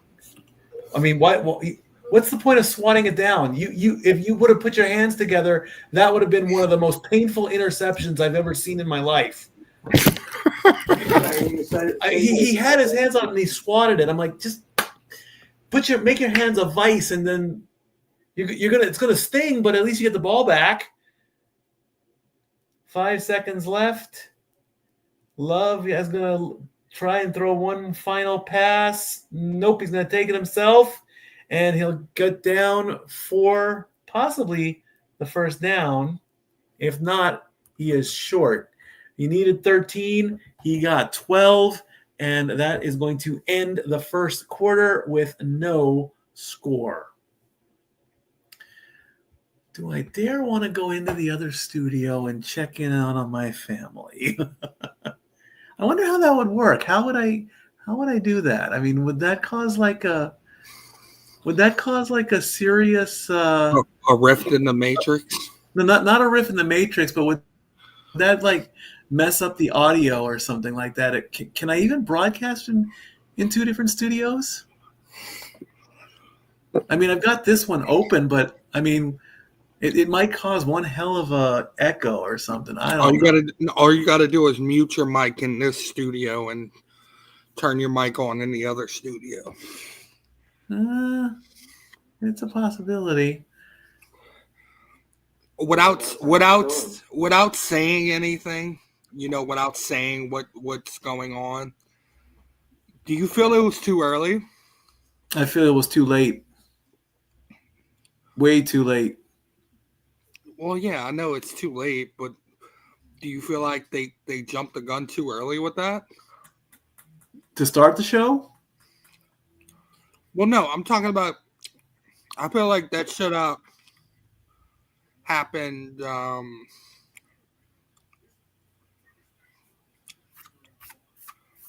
you talking about they should have done it at the end of the show? Like main event? or the end of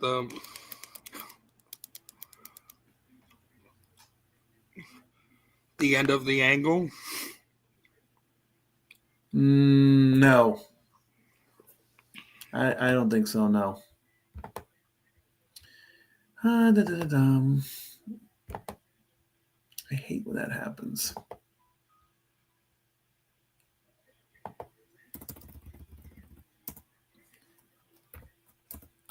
Packers 0.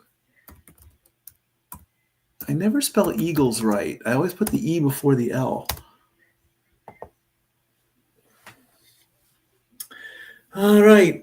Week 11 kicks off on Thursday night. Jets versus Patriots. Yeah, Jordan Love is... Yeah, he is well short of the first down. So 4th and 1, I think, of course, go for it. I mean, hey, why not?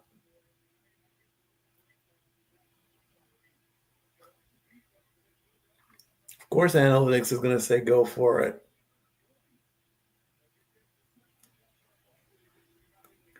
They're going to go for it. Looks like it's going to be a sneak of some kind.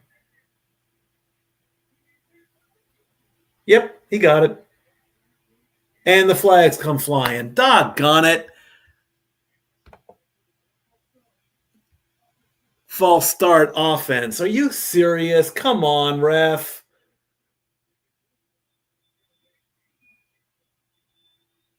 Yeah, he moved.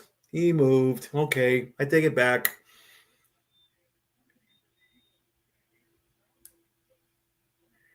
Well, so much for that play. Hey, go for it again. Why not? Yeah. Slam your helmet down there, Banks.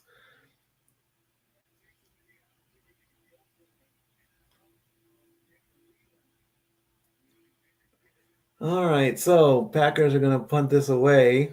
Let's see what happens.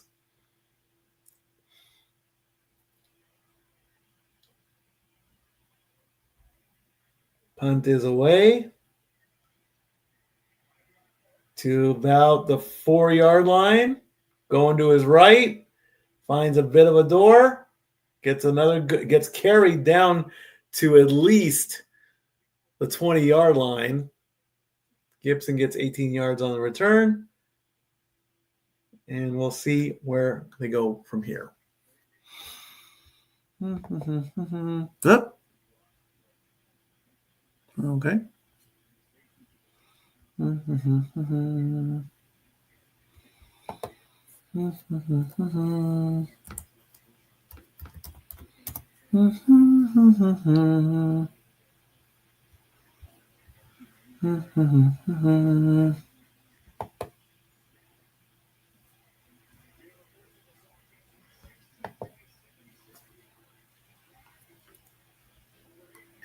All right. So we're going to see what the Eagles do after the punt.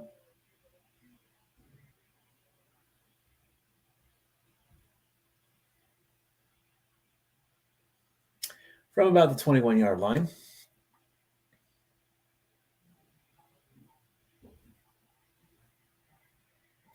Hands off to Barkley, who gets taken down from beyond the line of scrimmage, or before the line of scrimmage. Loss of 3. Let's erase this because I'm not even keeping up with that. 75 of everybody watching. Thank you so much. Let's see if we can get it to 100 before the end of the... I didn't repost. That's why I didn't do that.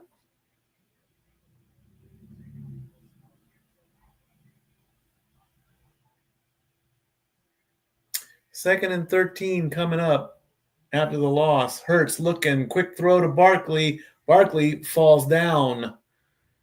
He fell down right as soon as he caught the ball.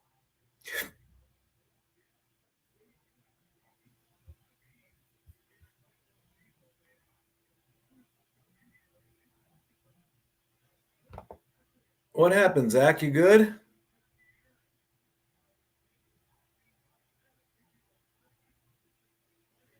Third and 14 coming up.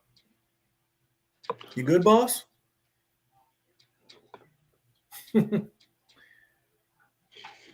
My computer died. Oh, all right. Yeah. If you gotta take the rest off, that if you gotta, I mean, it's no biggie. It's all good, man. Do what you got to do, man. My sound okay? Yeah, you're good, man. Awesome.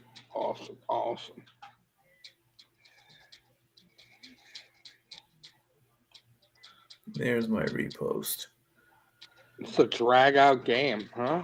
For the first, yeah. I mean, Eagles on a 3 and out here. So they're going to give the ball back to the Pack. Gets the punt away. All the way back to the 10, 15, 20. And that's all he's going to get is 10 yards on that return.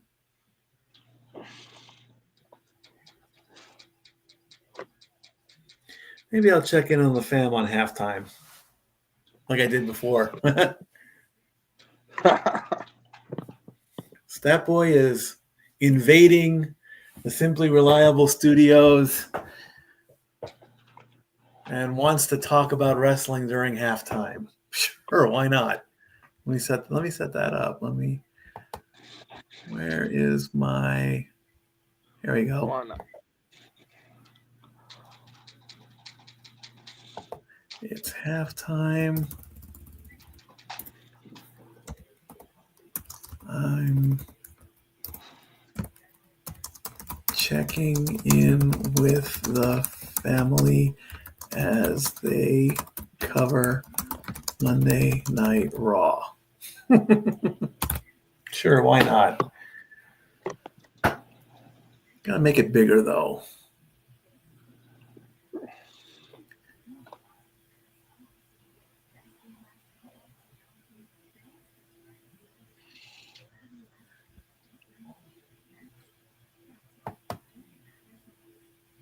I'm going to crop that. No.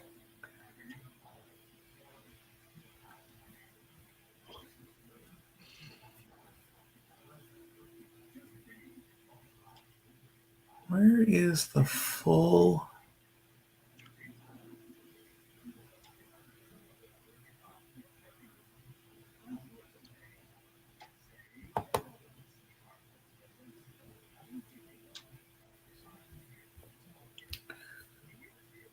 All right, we need to.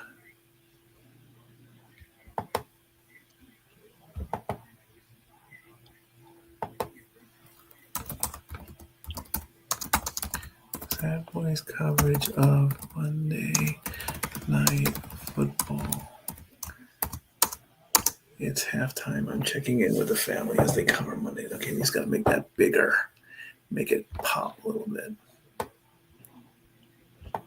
We need a Grossi raid. No, we've done that. Been there, done that. If Grassi's posse wants to raid me again, that's he. I don't think he does multiple raids for people.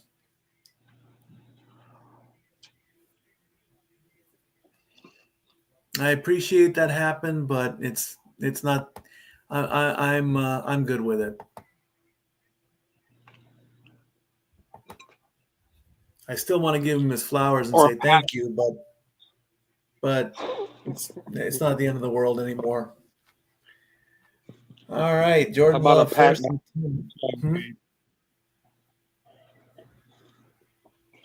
Jacobs will get a few yards on that run. What were you saying, bro? How about a Pat McAfee show raid? Oh, yeah. If that happens, to get rated twice in one season.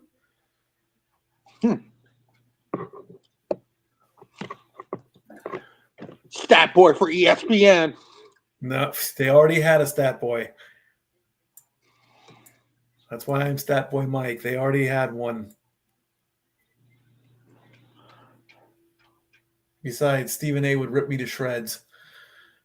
Jordan Love with a quick pitch, and there's going to be a first down and then some. Jacobs gets 11.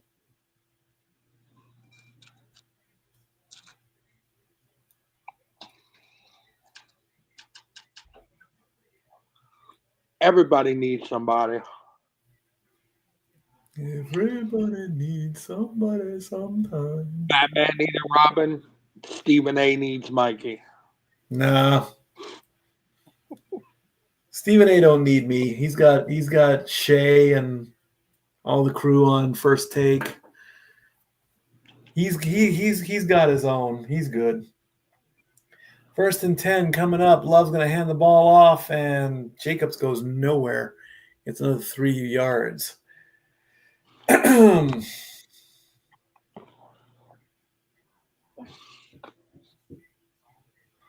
They like passing the rock or running the rock, passing the rock. That's basketball. Bots. They like running the rock with Jacobs tonight. Yeah. If it ain't broke, don't fix it.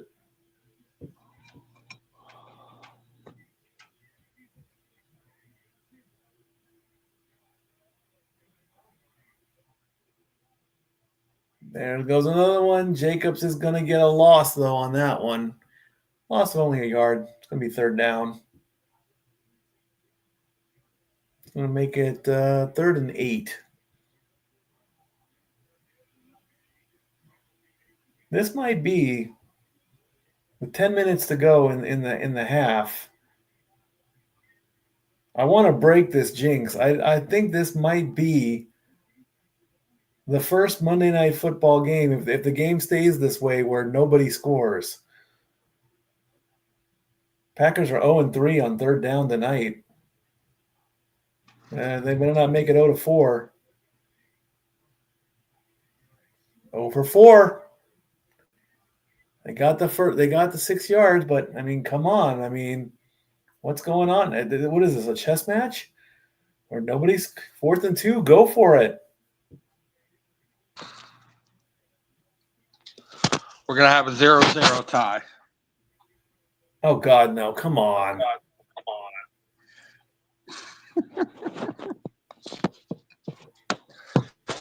Analytics say go for it. They're going to go for it. Yeah, whoa, I got an echo going on there, bro. You might want to fix that.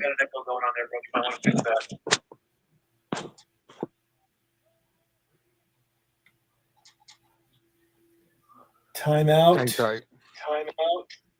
Nope, flag on the play. Delay a game coming up, I think. Yep, delay a game. Push them back 5 yards. Switch the squads.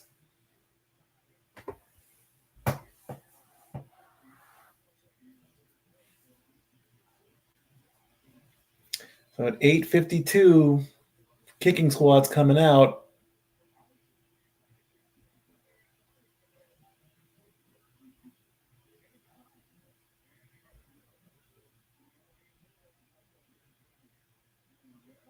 Long snap. Good punt. Down into the end zone and out the back, and that's going to be a touchback. So at 8:28 to go and no score, we'll see as they go to commercial, we'll see if something comes around. In the meantime, let's figure out what's going on with the rest of the Casa D18 and the Simply Reliable studio. And now for a taste of things to come.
All the wrestling. All the wrestling.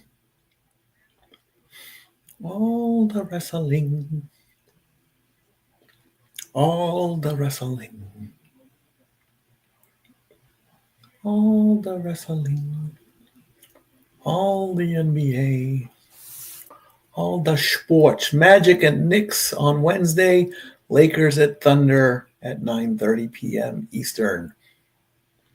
Here we have no score with 8:28 to go at legendary Lambeau Field.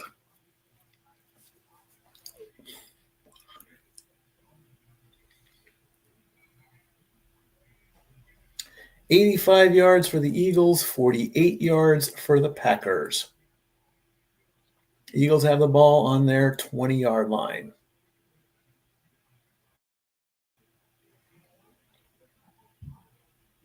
Let's see what happens on this play. What is Hurts going to do? He's gonna fake the handoff to Barkley. He's gonna roll to his right. He's looking. It's a short pass, almost a pick.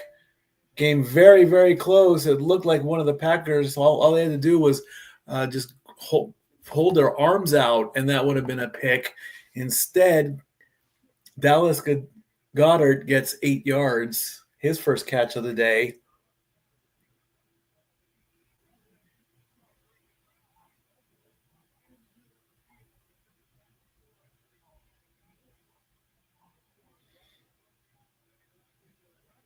It's going to make it 2nd and 2 as the clock goes below 8 minutes.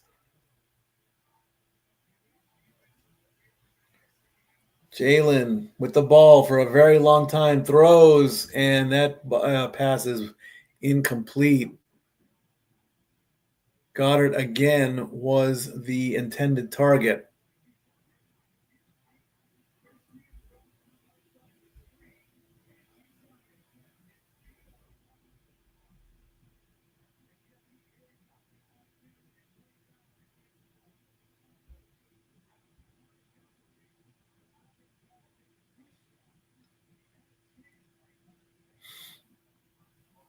Third and 2 coming up. Keyshawn Nixon broke up that last play. He got 10 breakups. 3rd and 2. Can the Eagles convert? Nope. Incomplete. Dotson, the intended target. That's going to bring up 4th down. Will the Eagles go for it? Doesn't look like it. Nope. Is Jalen? No, he's out.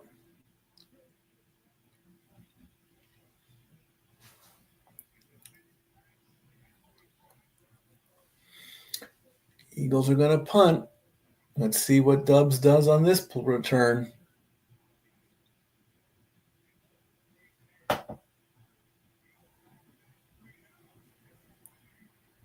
Short punt. Ball is going to be downed right at about the 40-yard line, 42.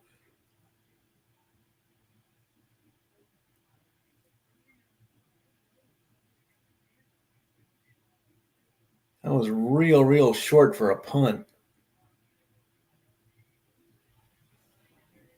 7:25 to go in the half, and still no score. They get a hold of that. That was a sloppy punt. Looked like the ball went off the side of his foot. ESPN goes to commercial.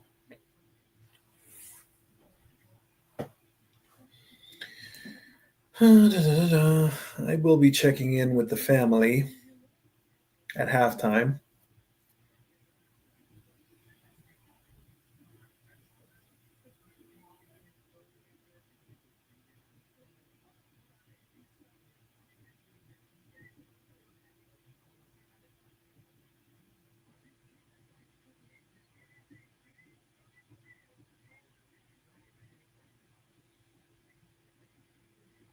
Fluffy at Pink's Hot Dogs.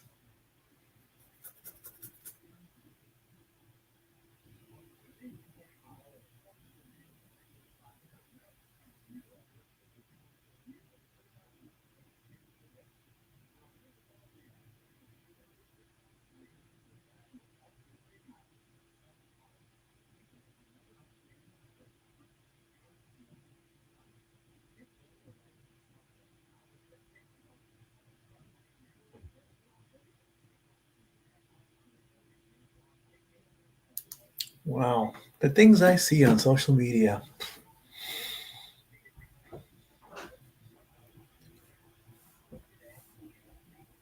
Sleeper, what is that?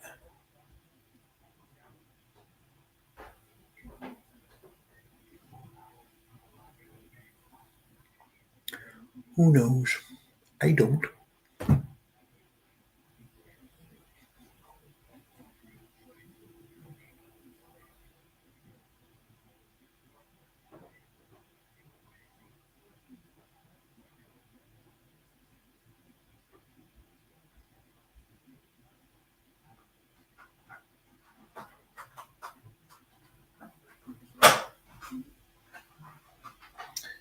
take a look at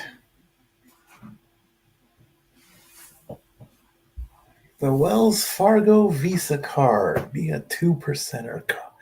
I use the Upside app. That's what I use. And if they paid me, I would put it in this show. But hey, I'm not worried about that. Packers with the ball on their own 41 after the 30-yard punt. And 7:25 to go in the half. Jordan Love with the ball. He passes, and that pass is broken up. Dubs was the intended target. Mitchell broke up the pass. Second down. Jordan Love only 2 of 5 for 12 yards.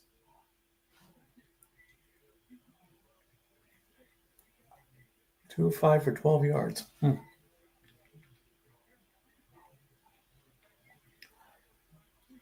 12 rushes for the Pack, 6 passes. 18 plays. Here's the 19th. It's going to be that looked like a high tackle there. Wilson only gets 2 yards. That's going to be third down.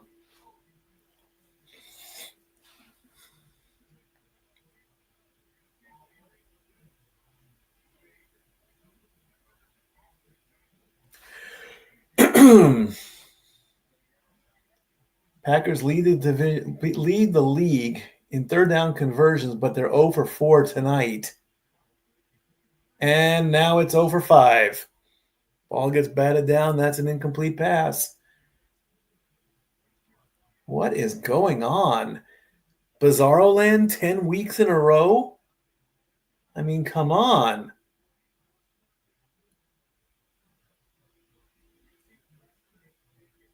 Got a hand on it. Carter got a hand on it. God, that's got to hurt like hell.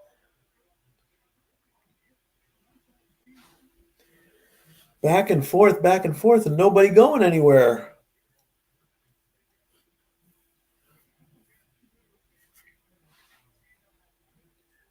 Let's see where Gibson's going to go with this. He's going to get the ball around the 13-yard line, and he's going to get at least 15 yards on the return, but that's pretty much it.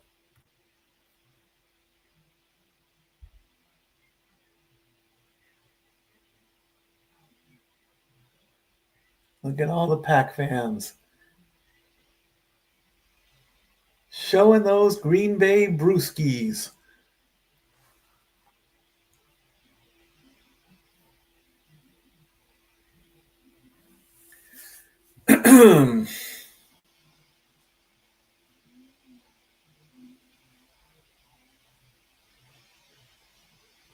Progressive has gone animals driving.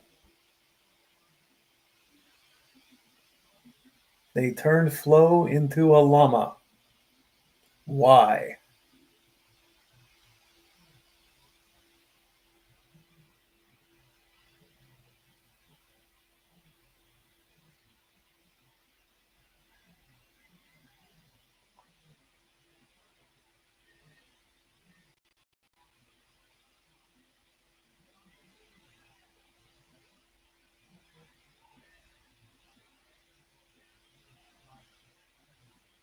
Chat GPT.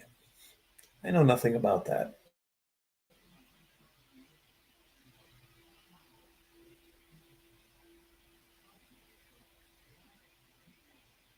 Miller Light Beer. I'm a Bud Light guy. 82 of you. Thank you so much. Can we get it to 100? Oh, yeah, the Running Man remake. No, thank you.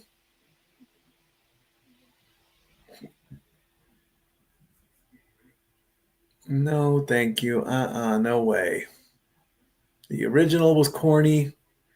This one, it looks like insane. I don't even remember the last time I went to a movie. 911 Nashville, however, excellent series.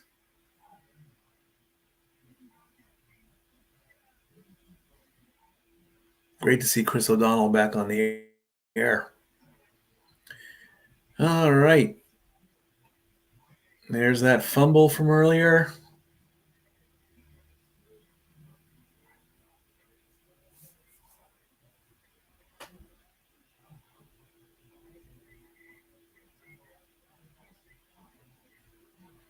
All right, 6:37 to go. Let's see what the Eagles will do. They're going to hand it off to Barkley, who powers his way through. And he's going to get 7 yards on that one. Jalen Hurts, 6 of 10 for 39 yards. Jordan Love, 2 of 6 for 12. This is not a dominant passing game. This is a chess match right now. I mean, clock is about to hit 6 minutes left, and neither team has scored. 2nd and 3 coming up. Barkley gets the ball again and gets the first down. But there's a flag on the play. Why not? Get up, Johnson. He's getting up slow.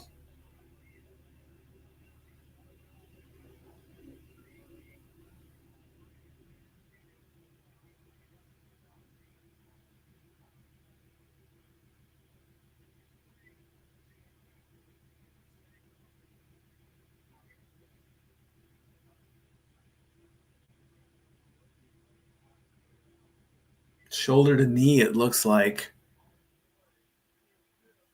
Illegal shift was the penalty. Offsetting penalties, so Johnson is limping off the field. Lane Johnson of Oklahoma, 6'6", 325. It was shoulder to knee is what it was.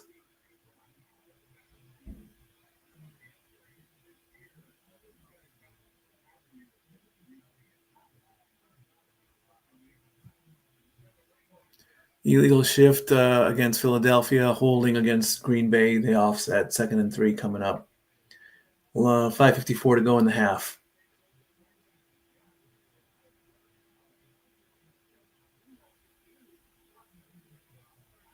First drive, 16 plays for the Eagles, and in a fumble, the last 2 have been 3 and outs. Like I say, we got a chess match here. And that's the positive spin on it. Another handoff to Barkley. Barkley doesn't even get close. He only gets a yard. 3rd and 2.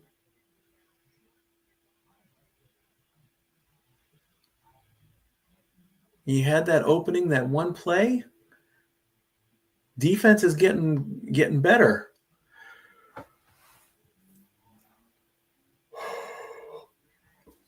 Let's take a look at Jeff Hafley, second season. 3rd and 2. The Eagles did convert 3 for 3, but now they're 0 for 3 since then. 5 minutes to go in the half. Fakes the handoff. Jalen is incomplete. Flag on the play. DPI, ladies and gentlemen. Why not?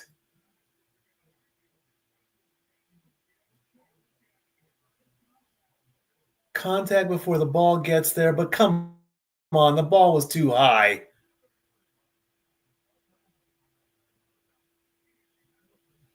You're kidding, right? What, is he supposed to turn his arm into rubber? How is he supposed to catch that?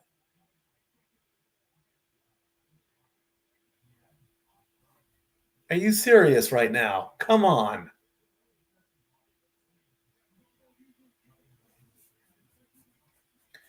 Well, it's a conversion, but not the right way anyway.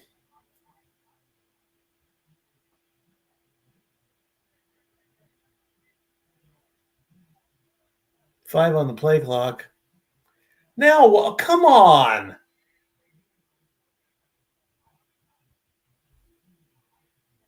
False start. Offense. Unbelievable. Everyone's pointing at each other. Johnson's limping off the field after that last last play. He's headed up the tunnel.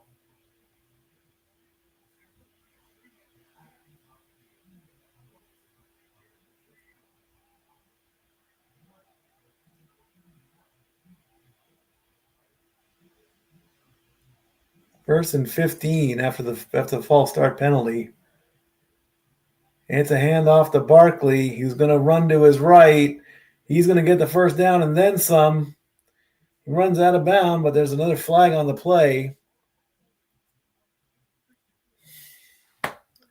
Wow. Barkley goes for 21 yards, and they push it back thanks to a holding penalty. Unbelievable, man. What is going on? Bizarro land. His best run of the game gets negated thanks to a penalty.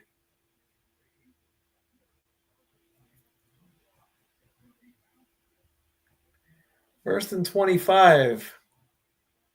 Unbelievable.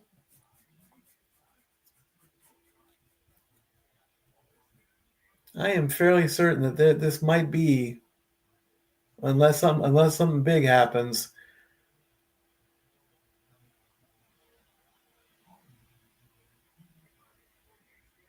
Bigsby only gets 5 yards on that one, so that will bring the clock down to about 3:40 if they take the play all the way down.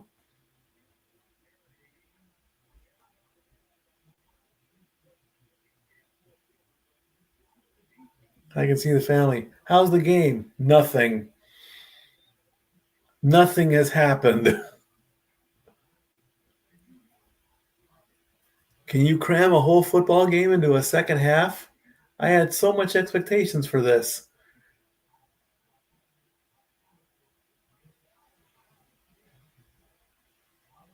Fake handoff, quick throw to the right.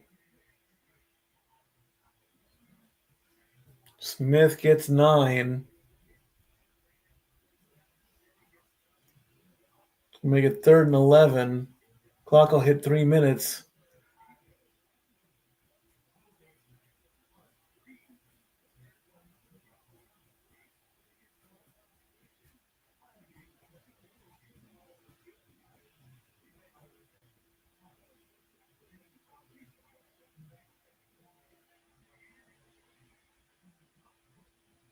Third and 11 from just beyond the 41, 39 actually. He faked it, and he's only going to scramble for 4 yards. He even faked the forward pass just as he hit the line of scrimmage on that one. So I don't know what that play was going for.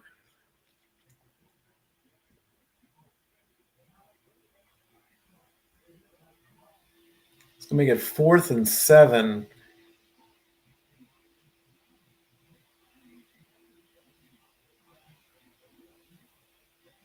And they're going to punt again. So after the return, depending on how much time gets taken off the clock, good punt. And it's going to take a bounce, and there's a flag on the play. Ball's going to be down at the 8-yard line, but I'm going to see what the penalty is on this one.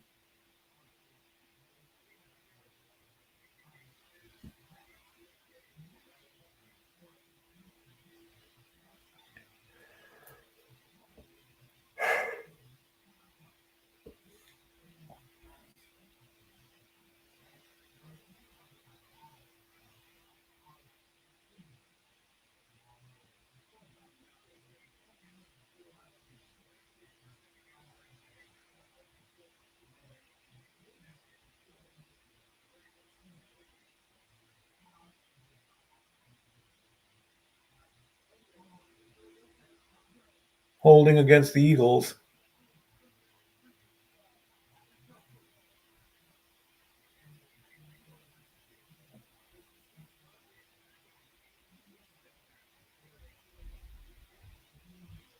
Fourth and 17, kick them 10 yards back.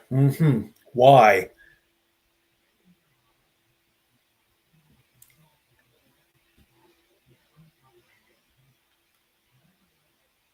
Where's the hold? I don't see a hold.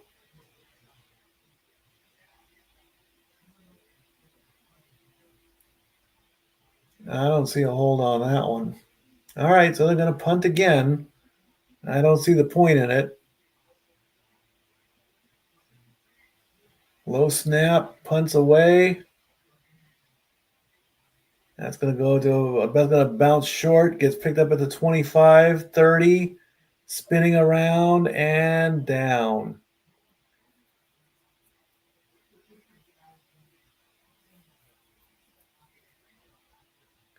So that's going to set up for the 2-minute warning. Did get 10 yards on the return. Well, let's see if this stalemate will be broken in the next 2 minutes. Because a whole lot of nothing has gone by scoring-wise in this game.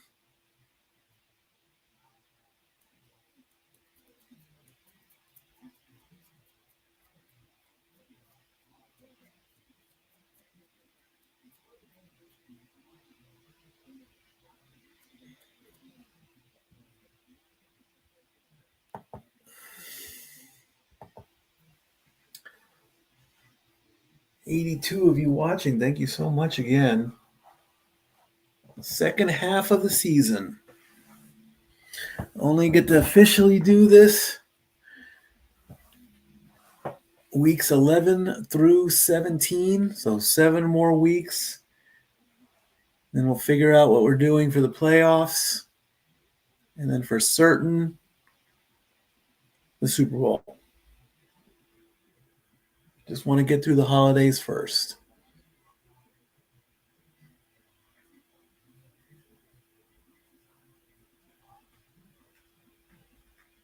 Bronco. I could drive a Ford Bronco, I think.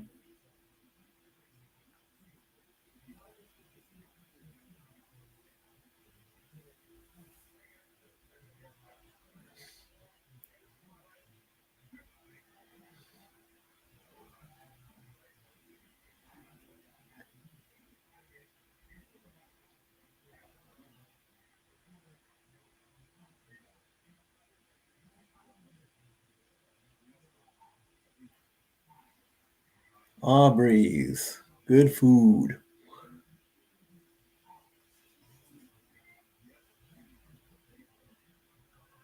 Bojangles and Aubrey's. Excellent choices.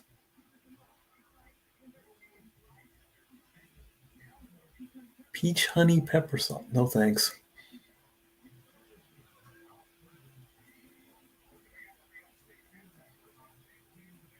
What first half takeaways? There haven't been any.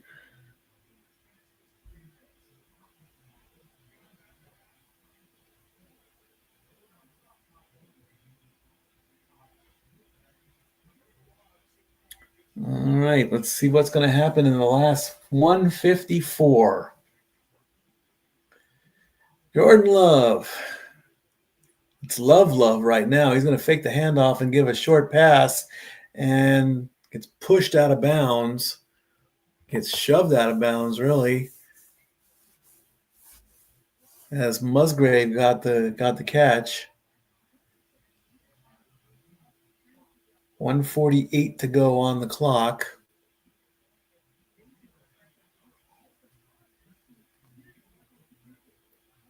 That's a handoff. That's going to be a first down. They only needed 2. They got 5. And the clock keeps running down.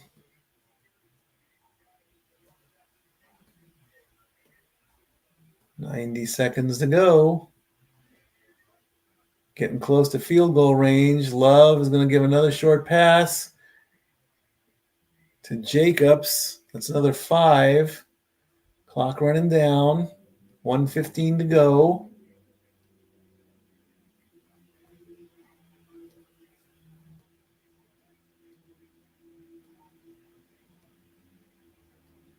They're trying to get to about the 43-yard line. They're on the 50. Love looking with plenty of time. Gets through traffic. He's going to take it himself, get the first down, and run out of bounds with 51 seconds left on the clock. He got 9 on that play. That's going to make it 1st and 10. He got the completion, then ran out of bounds. He just scooted through I mean, he was surrounded on all sides from everybody and then ran on his own. 51 seconds left. They are in field goal range. It's going to be a long kick, though, if they choose that route. Love has still got the ball. Quick short pass complete to Jacobs, who falls just short of the marker. And Green Bay is going to call timeout with 42 seconds left on the clock after an 8-yard reception. Ball is on the 33-yard line. It's going to be 2nd and 2 as ESPN goes to a commercial. I don't see why.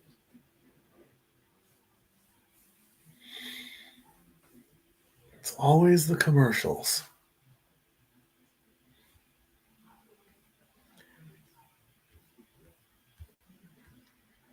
Jalen Hurts, 7 of 11 at 48 yards right now. Jordan Love at 5 of 9 for only 33 yards. Saquon Barkley, 9 carries, 33 yards. Josh Jacobs, 10 carries at 38. And with no score, the Packers right now have a 61% win probability. I don't see how.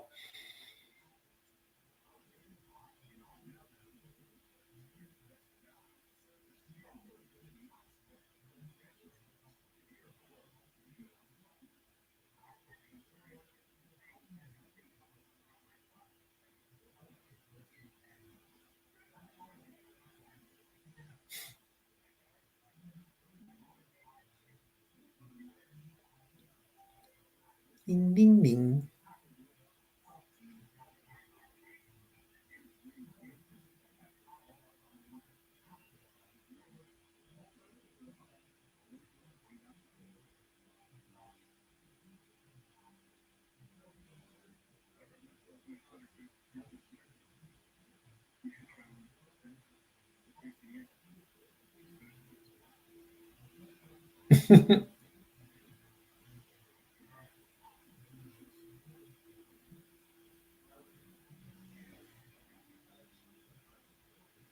Very interesting pistachio commercial.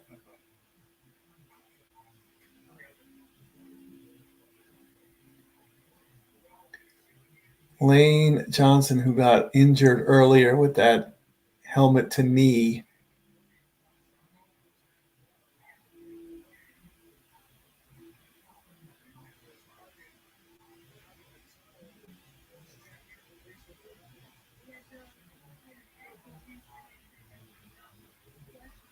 He is questionable to return.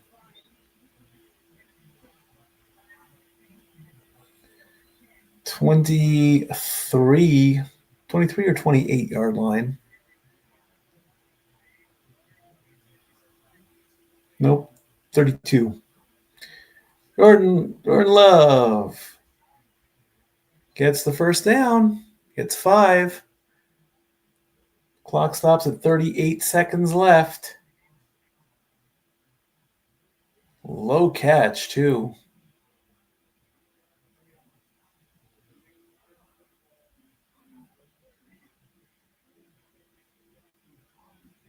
For this drive, Jordan Love is perfect. Doesn't have much yardage, though.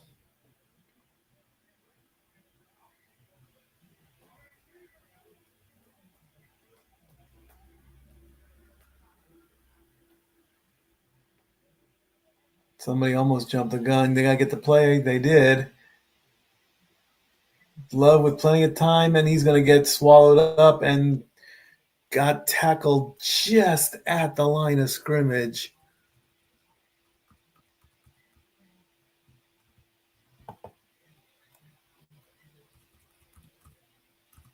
They will call it a sack, but, I mean, he was right at the line, so.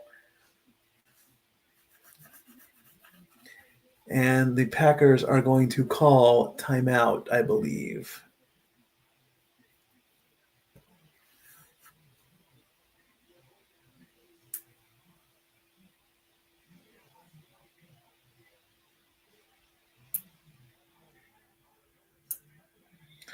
Very gingerly coming off the field is Jenkins. Doesn't look like he's putting any weight on his. Let's see what happened here.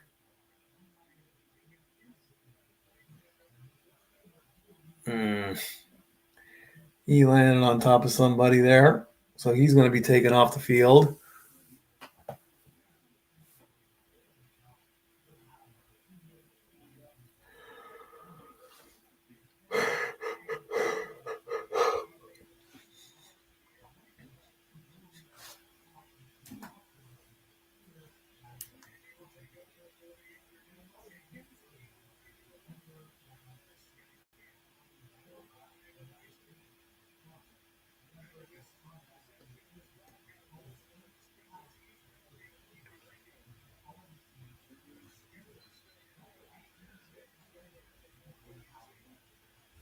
Play number 8 with 31 seconds left. Eagles will get the ball to start the second half.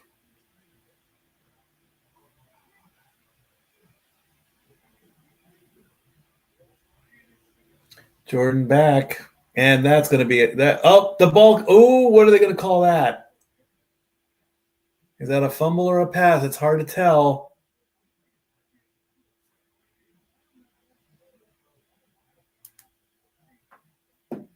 Let's take a look here. He gets swallowed up. That ball is kicked, is like punched up. There's no forward there's no forward motion. The ball it's like he's adjusting it and it comes out. They're going to call that a fumble, and that's a recovery for the Eagles if they have it. Yep, they do.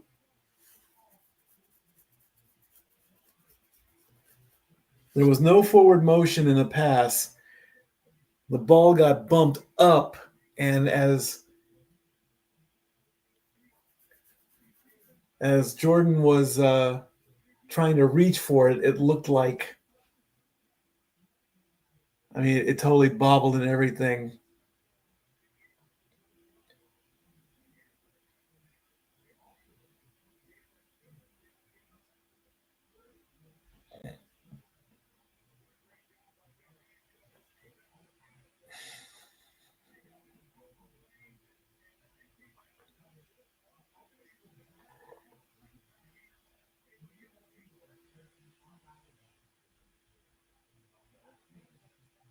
"23 seconds left in the half.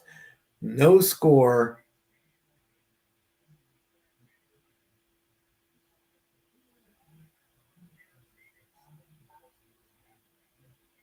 This has been entertaining, Joe Buck?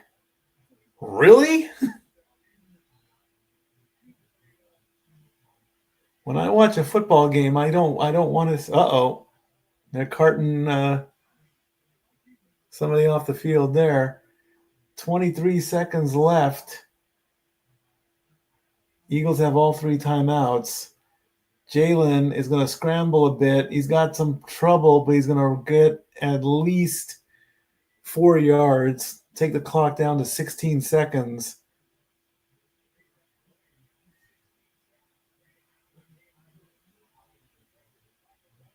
I don't know what Joe Buck is talking about, saying that this has been an entertaining, scoreless half. Yes, it's been you could call it a chess match. That's the positive spin on it. The negative spin is nobody's scoring any points. If I come home and I see that there's no score at halftime, I'm not going to want to watch the second half. But I will. Jalen's going to throw to it, and that's incomplete. The ball hit the ground. Smith, the intended target. 11 seconds left in the half.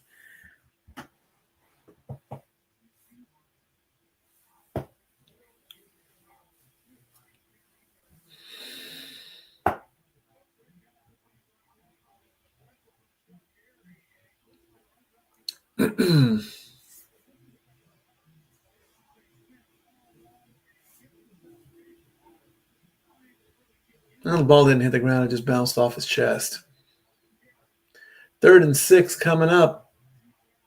3 seconds on the play clock. They get the snap. And that is going to be a handoff to Shipley. And with 4 seconds left,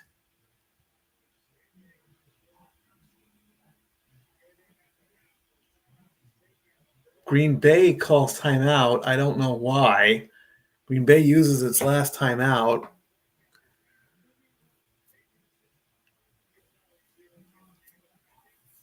And I think it's taken 10 weeks to have no score on Monday Night Football going into the second half.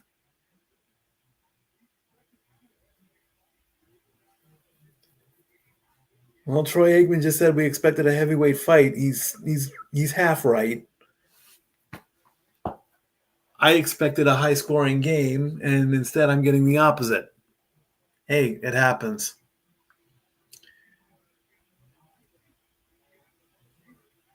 And Jalen is going to throw it into the crowd? Okay, that was a very interesting play because whomever was on, the first scoreless first half on Monday Night Football since 2009 when the Browns played the Ravens. It's now confirmed. And whomever, that lucky fan on the right side of the field who stretched over the guardrail to get a pass from the quarterback, they just got a souvenir. Wow. The first scoreless half in Monday Night Football in 17 years. All right, folks. I'm going to go check in on the family. It is halftime. Not much really to talk about, but it happens. What can you do, right? Hopefully score some points in the second half. See you after halftime. And now for a taste of things to come.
All righty.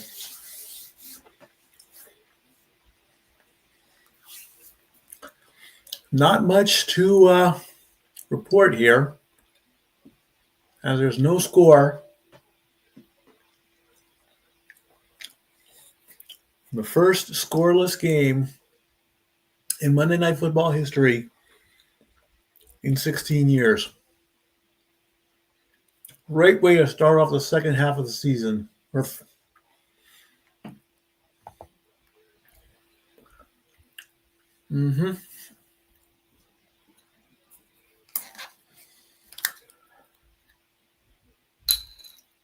this going to finish off the Kool-Aid?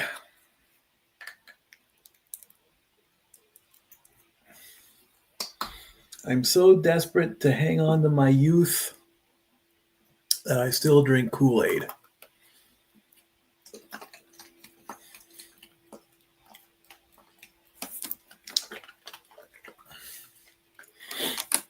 What first half highlights? There aren't any.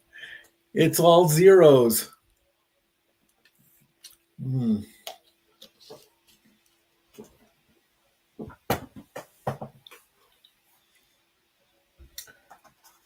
Give it a little bit of volume.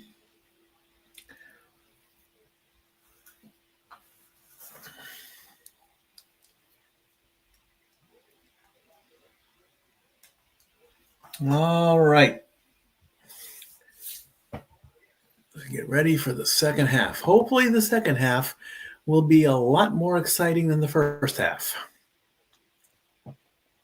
Fewest yards in any half this season, 83 total yards for the Packers.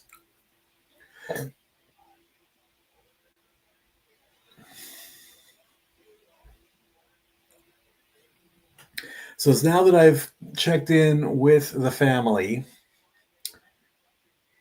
the opening contest of Monday Night Raw, which has been reported and all over social media, John Cena is the new Intercontinental Champion. He has now officially joined the Grand Slam Club, and I am very happy for him. 5, 10, 15, 20, 25, 30.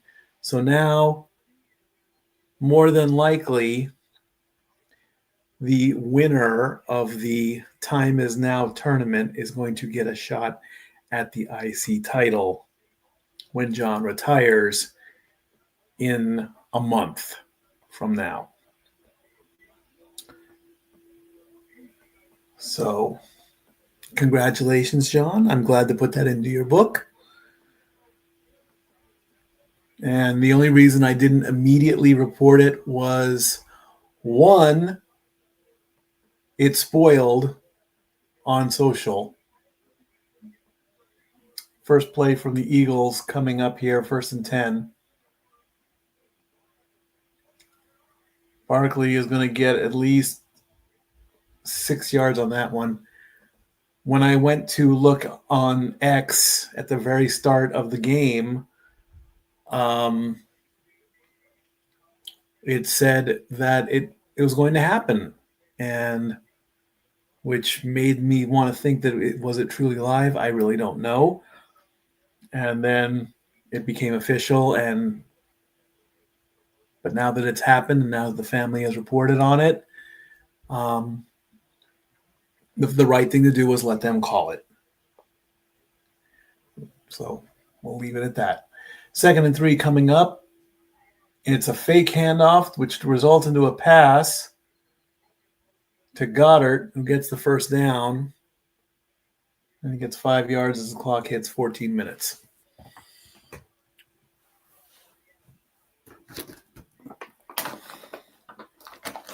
I'm surprised this bag of almonds has lasted longer than I thought it would.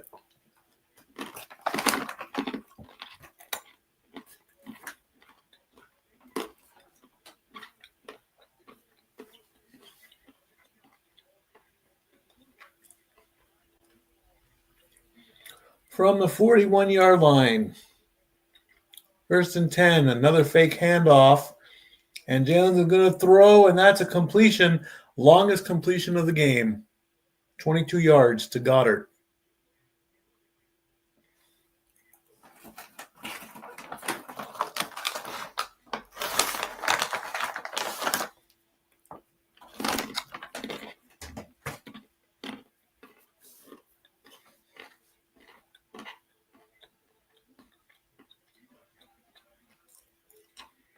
Nope, incomplete. Calcaterra was the intended target on that pass.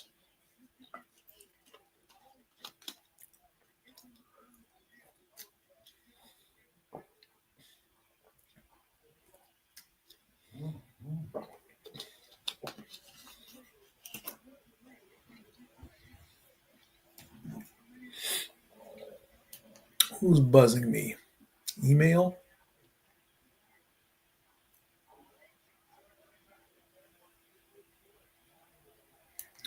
I don't get political. That's a good run there. 6 yards.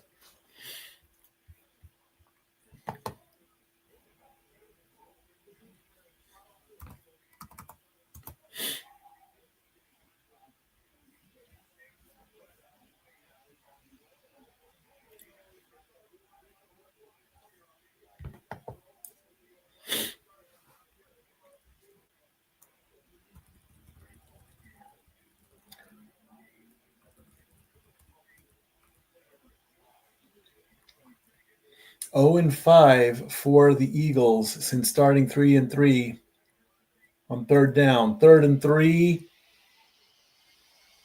That is a completion, and they convert.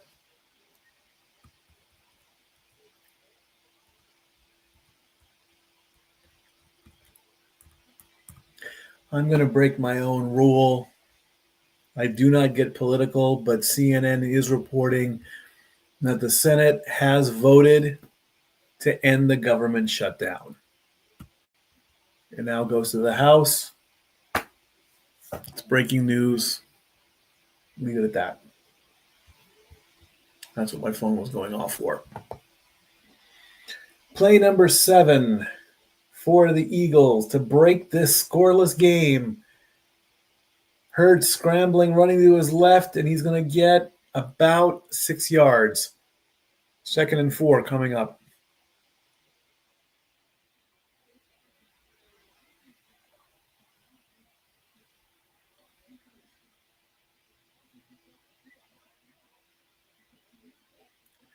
Runs to his left and just takes it on just before the first down marker. 2nd and 4 coming up as the clock hits 11 minutes in the third.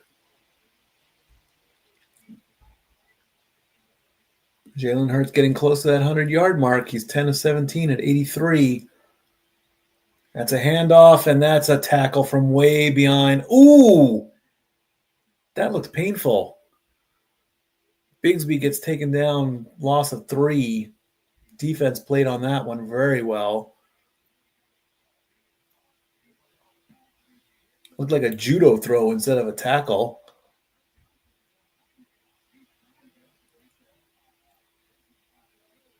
He had to swing his hips and almost. That was definitely like a judo throw, actually. 3rd and 7. They finally broke their conversion snap.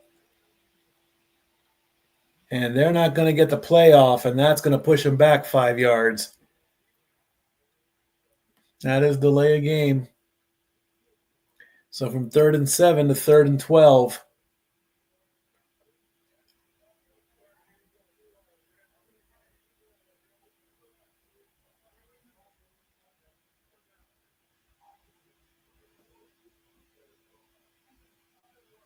Three, 2, 1. Yeah, that was zeros on the play clock.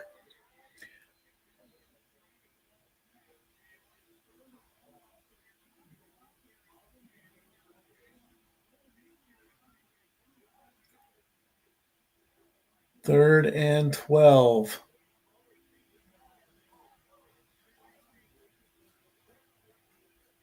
From about the 26. That's a handoff. And they're only going to get 4 yards. So can the Eagles put some points on the board with about a 39-yard kick coming up? Jake Elliott finally gets to make his debut.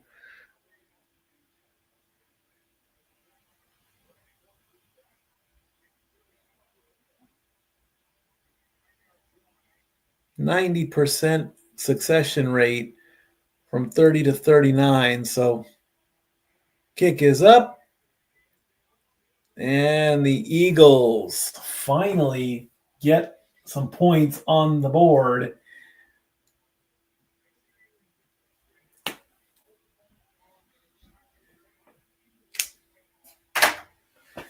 And that's it, folks. It's over. The scoreless streak is over.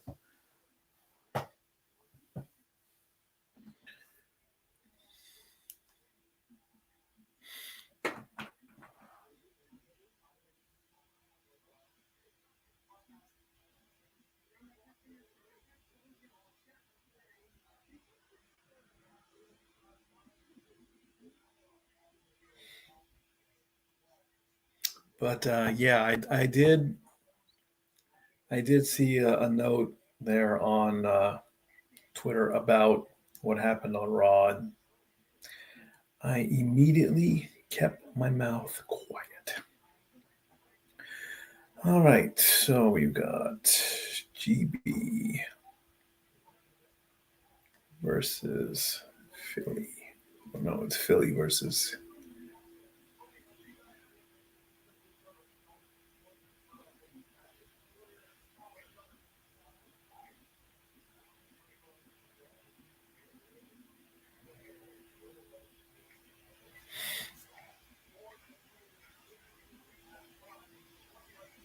I think the under is safe. Yeah, you think? Of course it is.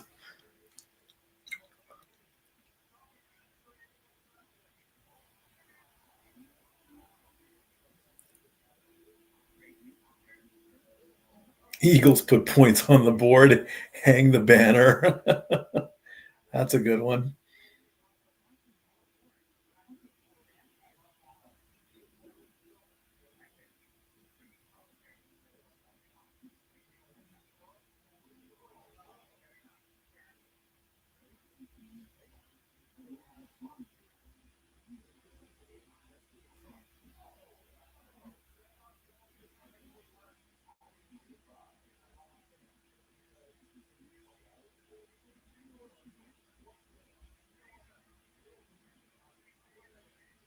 All right.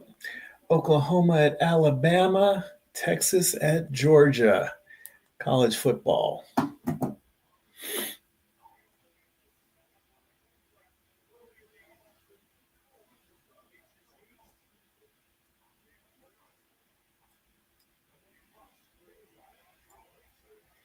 $10, $15, $20. He's turning 25, and that's all he's going to get is to the 27 for a 20-yard return. Melton there. Well, let's see if the Packers can answer back.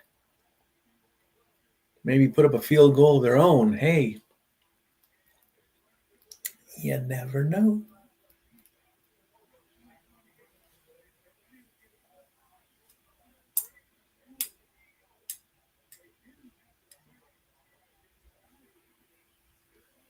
$15 dropbacks, 6 pressures, and 3 sacks for Jordan Love tonight. Fakes the handoff. He's looking, he's throwing. That's a completion. And Watson gets pushed out of bounds, but there's a flag on the play.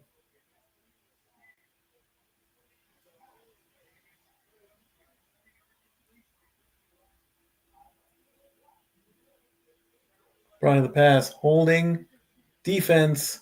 That penalty is declined. Result of the play, first down. Longest pass for Jordan Love as he gets 20 yards on that play.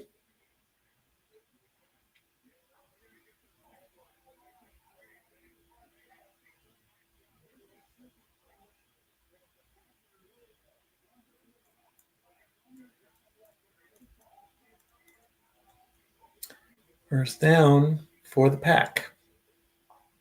5 on the play clock. Hands it off. Jacobs gets 4.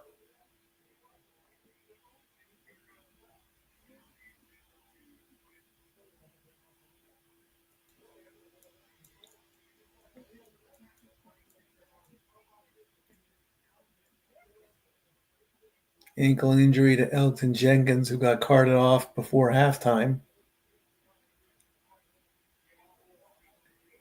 2nd and 6 coming up.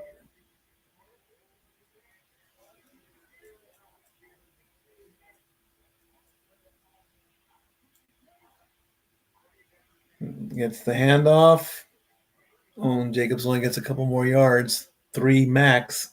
It's going to make it 3rd and 3.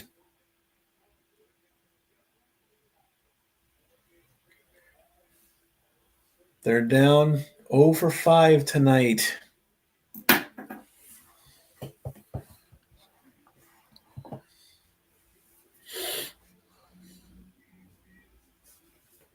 I know I've been neglecting my NFL graphics. I gotta focus on that too.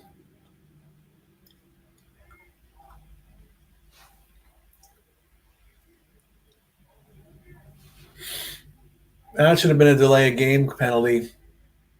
The play clock was at 0. They're going to let that play stand? Really? I see a 0 on the play clock. No flag is thrown. And they get a first down.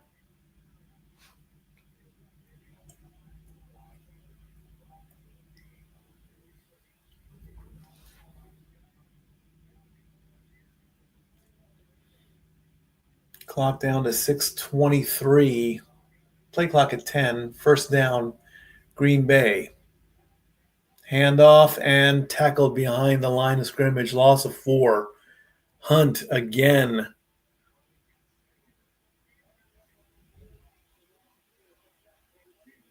That's going to bring the clock down to 6 minutes.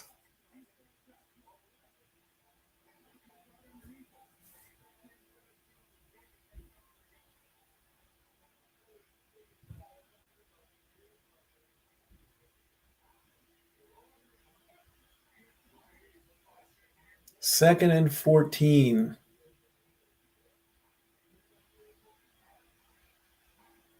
Waiting for the snap. Fakes the handoff. Love is going to scramble, and he's only going to get 5 yards back. It's going to bring up 3rd and 9.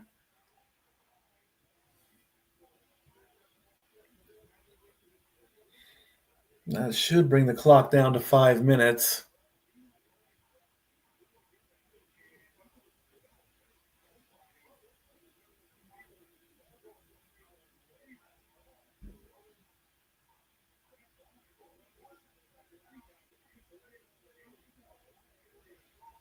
Eight of 12 for only 63 yards for Jordan Love. 3rd and 9 coming from about the 41.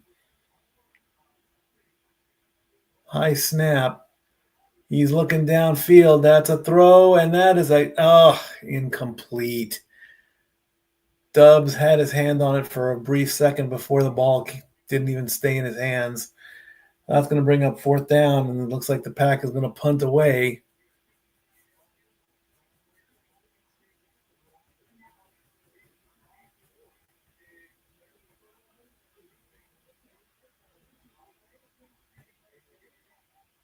Right off his fingertips.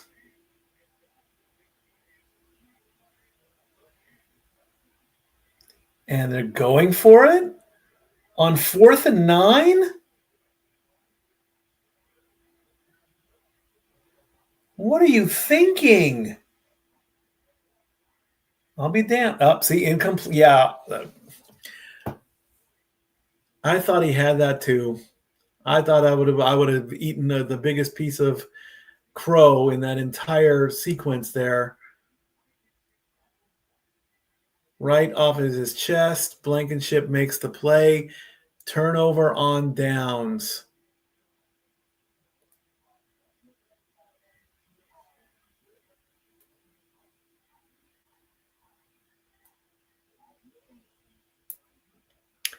Possibly a few choice words from the coach. Who knows? In the meantime, here's some good choice words for you to keep on what's going on. And now for a taste of things to come.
What a night.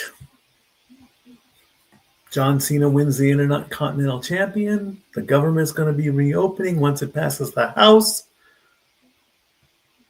And we've got the lowest scoring Monday Night Football game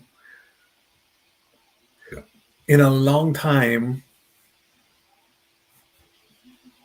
And we've got about 6 weeks more of Monday Night Football. Still haven't decided what I'm doing for Week 18 yet.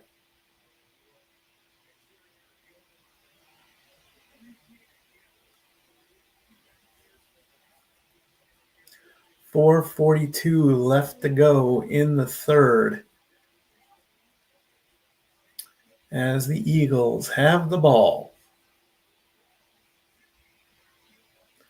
Run out the play. That's what I say. Jalen with a pass. Ball goes right back to the line of scrimmage for a gain of a yard. So that should take the clock down to 4 minutes.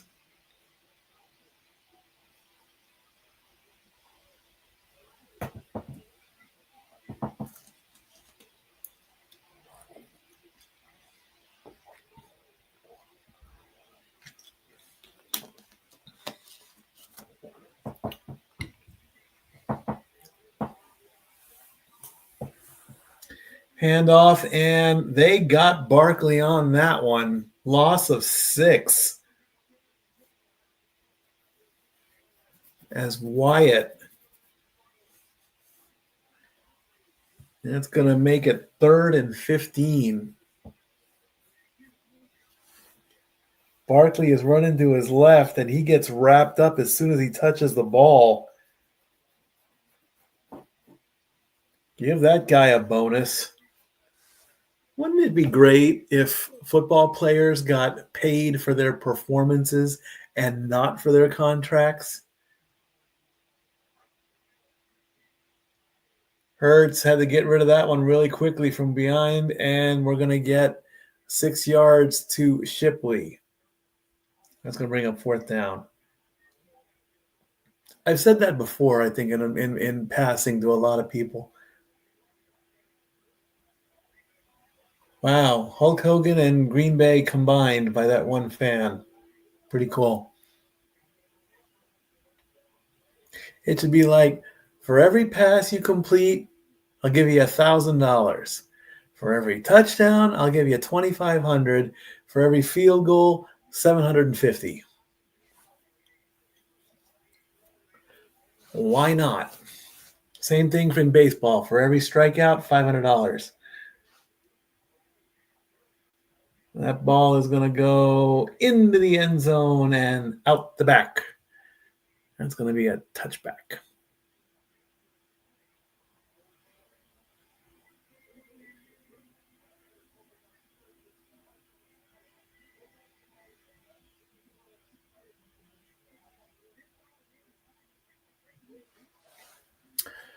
All right. Let's see what's going on. What's going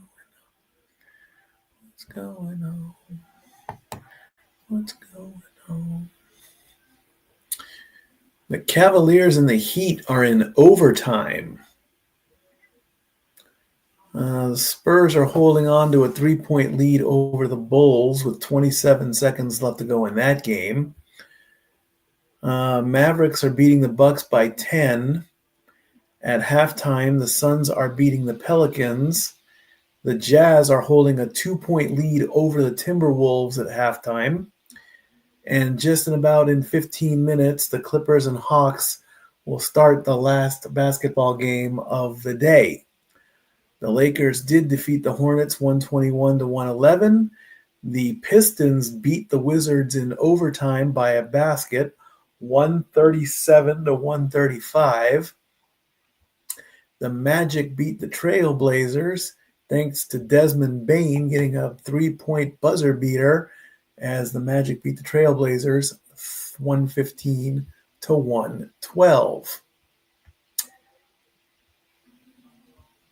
And in hockey today, the Blue Jackets are beating the Oilers 2-1 with about 3 minutes to go in the second. No score between the Panthers and the Golden Knights. They're about halfway done in the first period. And earlier today, the Islanders beat the Devils in overtime, and the Rangers crushed the Preds 6-3. But the most important thing that I would like to talk about is, of course, in the Pacific Division, the Ducks have a 5-point lead over the Golden Knights, 11-3-1 as of today. Unbelievable. They are on a 7-game win streak. Wow. Let that sink in.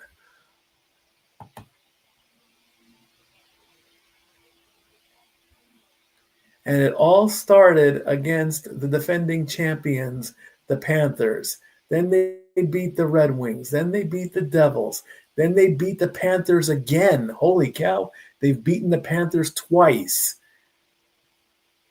A high-scoring game against the Stars. They beat the Golden Knights, and then they beat the Jets. Their next game is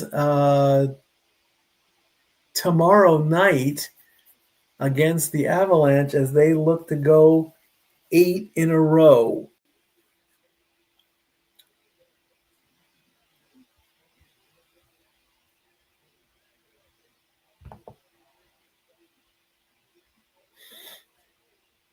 Do I want to brag? A little bit. Am I? No. 1st and 10 coming up for the Pack as Love fakes the handoff and throws, and that is a completion. And of course, there's going to be a flag on the play after that.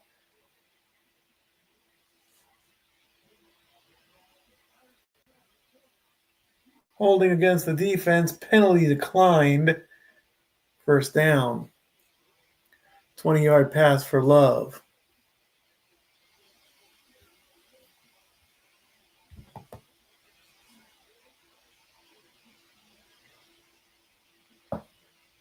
I should be wearing my Ducks hat.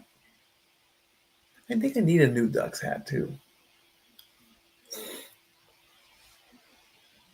But I want the original logo, not the web logo.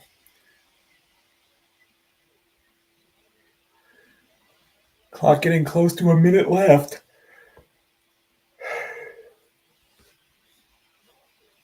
As Jacobs only gets 2 yards.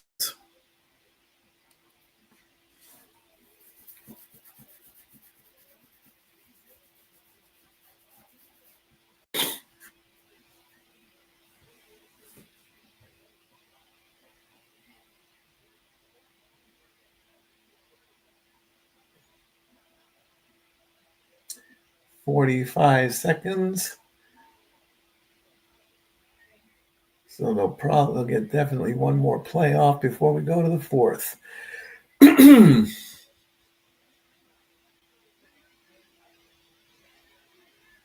Hands it off to Jacobs. Jacobs runs into his own person, gets 4. And if they really, really hurry, they can get one more play. Otherwise, they're just going to go to the 4th.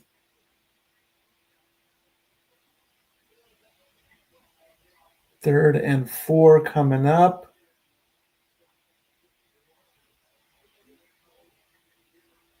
And 5, 4, 3, 2, 1.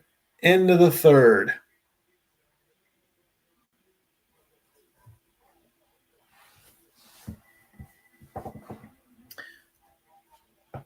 Low scoring game.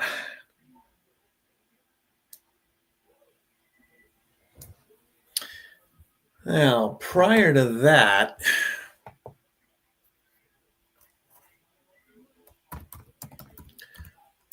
scoreless Monday Night Football overtime.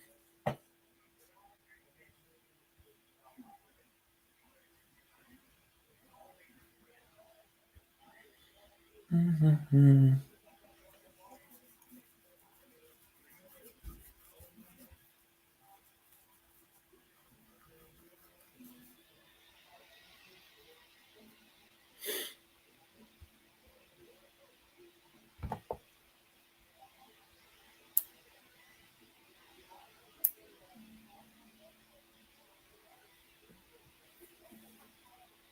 And the ladies go sledding.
I don't want to go there.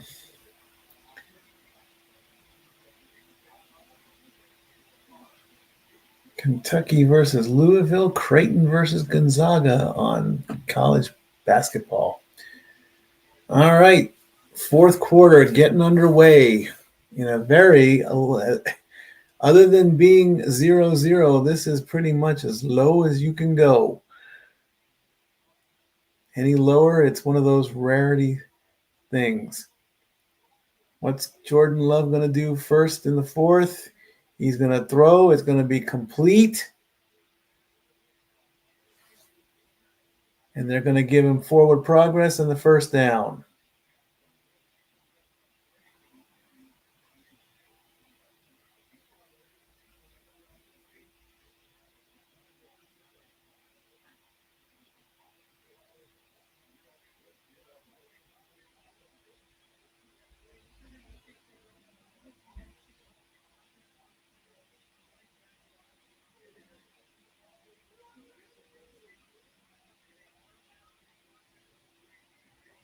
Let's take a look. Yeah, he's over. It's fine. Jacobs again gets a run, 4 more yards.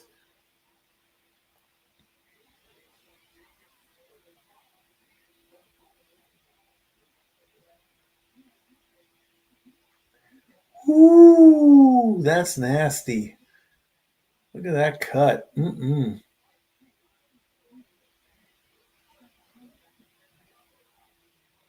Second and 6 coming up.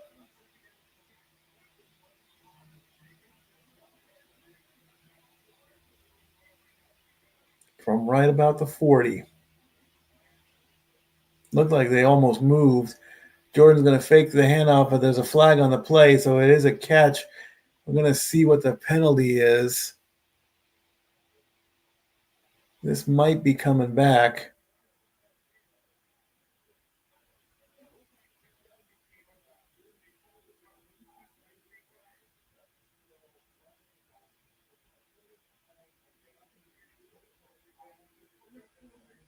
Illegal formation, offense, 5-yard penalty. So the 22-yard reception negated.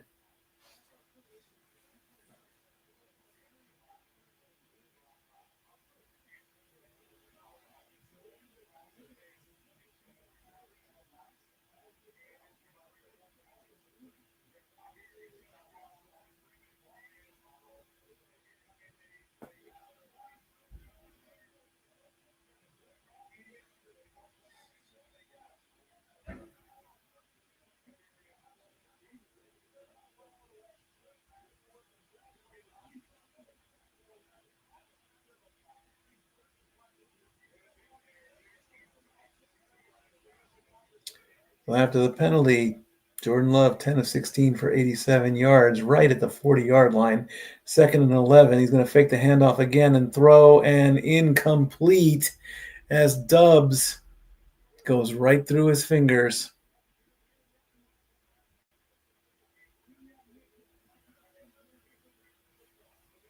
It's going to make it third down with 1 second past 13 minutes.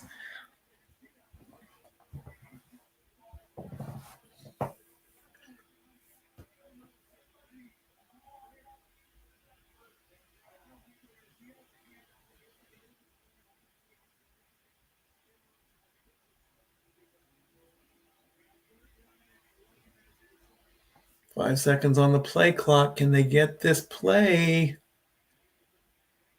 Again, play clock hits 0. I'm surprised that the Pack did not get called for delay of game, and they're just going to throw the ball away and make that an incompletion. So the Pack is going to lose the ball on that one.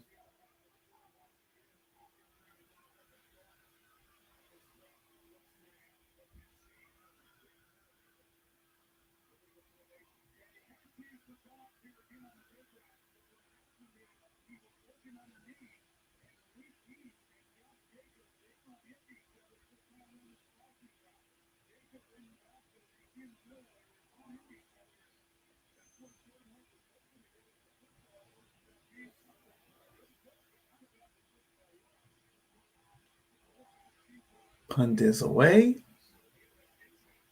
And the ball will just get batted down. And do we have a safety perhaps?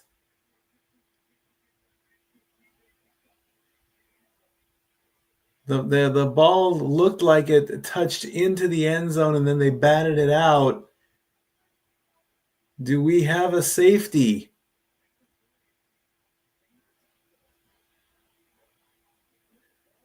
They are praying for a safety.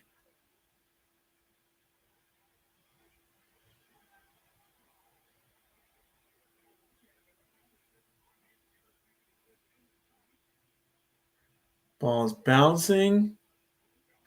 Melton will keep it out of the end zone.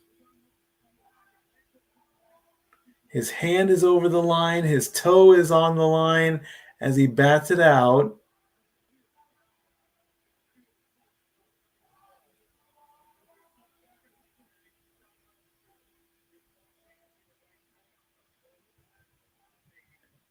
So they're calling that a touchback.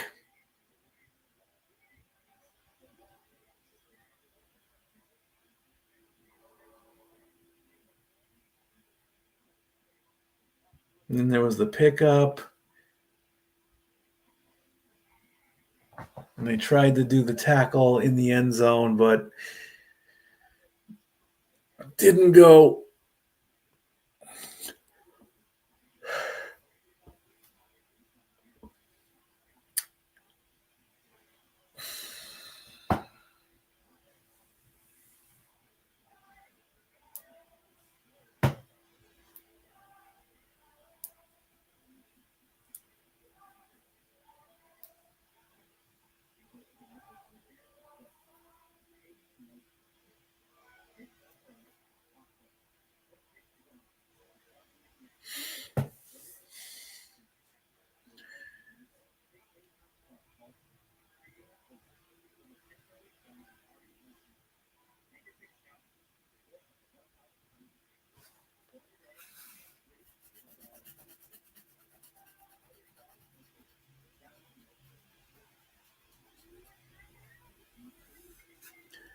Dawn's ducks. They are cute. Cute little baby ducks. Showing how you can get rid of grease.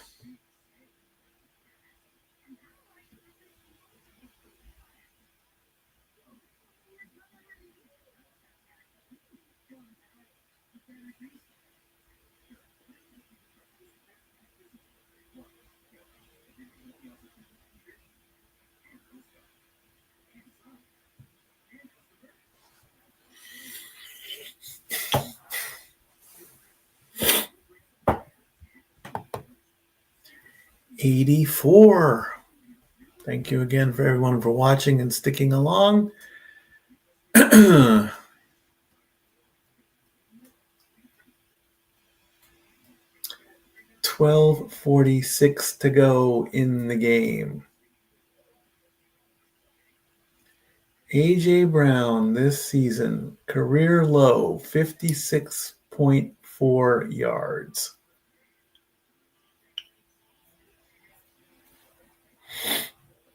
And the Eagles have the ball at the 20. Jalen Hurts just needs 10 yards to get the 100 mark. As Saquon gets another 4. That will bring the clock down to about 12 minutes to go. 2nd and 6 coming up.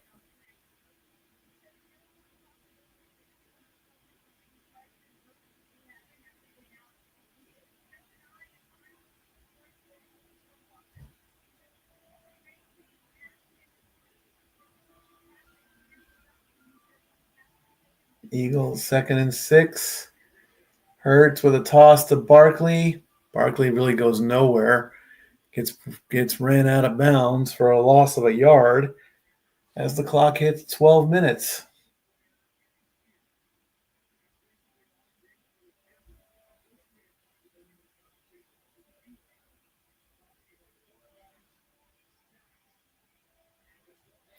So if things stay the same, bring up my standings again. Let's flip this over.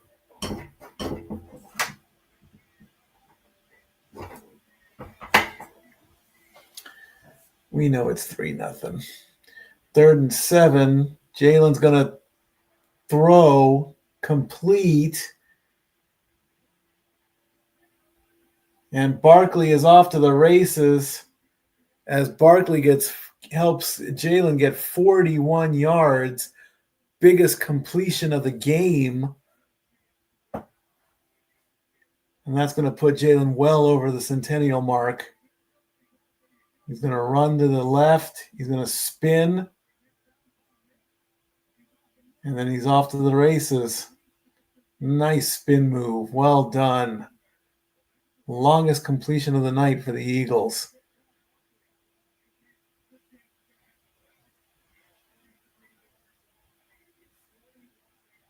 Fakes the handoff. Jalen's going to air it out. He's got him open. That is a Philadelphia touchdown. 36 yards to Devonta Smith. And the Eagles lead 9-0 with 10:35 to go.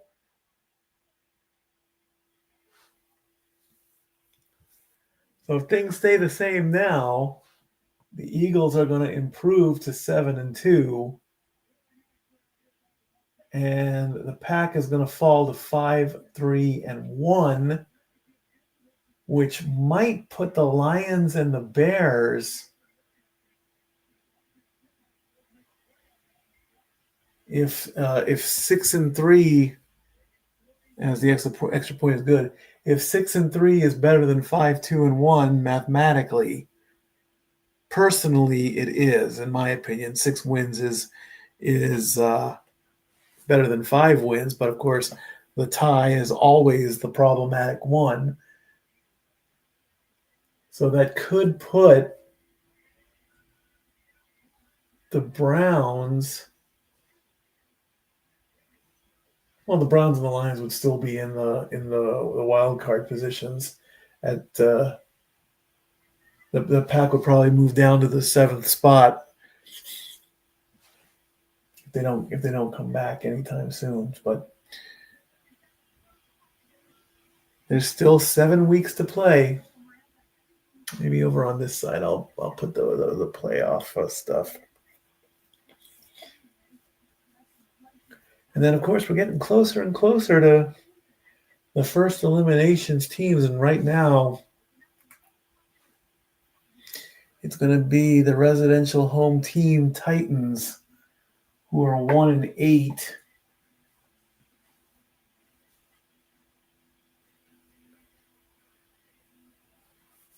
So more than likely, I think if the Colts win in week 11,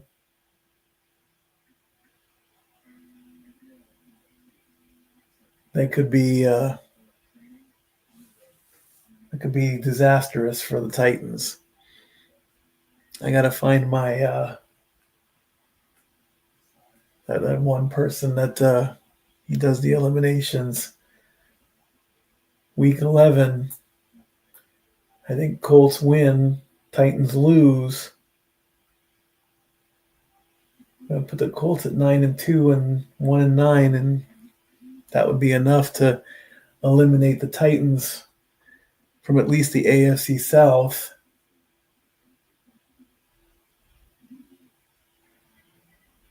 And then 7-9 or 8-9, they're definitely not going to get in the playoffs after that. But that'll be confirmed on social media.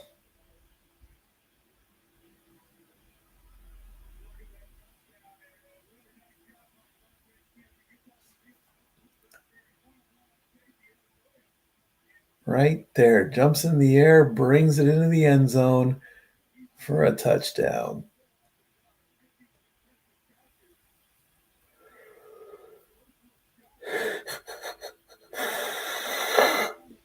Excuse me. And that's going to go to about the 1 yard line, up to the 20 and out of bounds.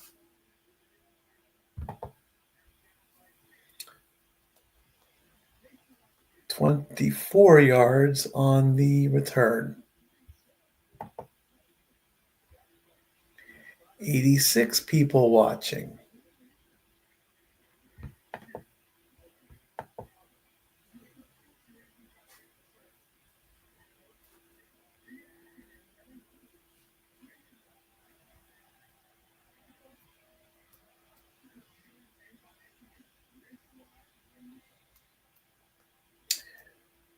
Next play with 10:31 to go in the game, right at the 25-yard line.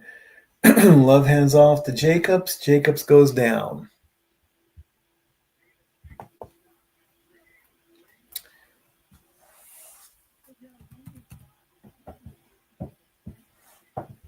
A chest x-ray? That's not good.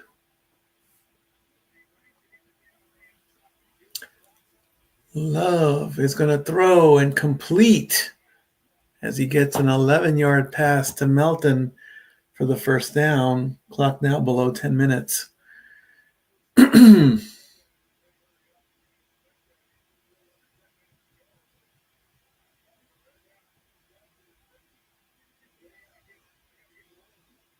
Love looking to keep the momentum. Gets the completion to Jacobs. Jacobs brought down, only a 6-yard pass overall.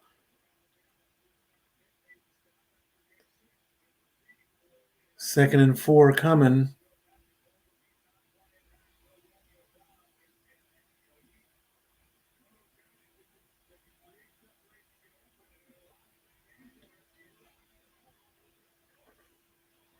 Quick pass.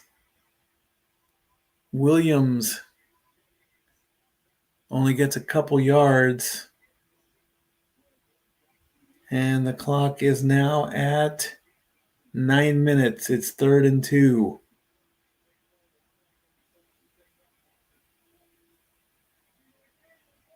Third and 2 coming up.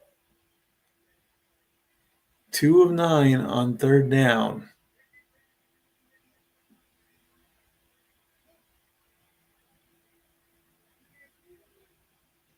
High snap. First down. Jacobs gets 8.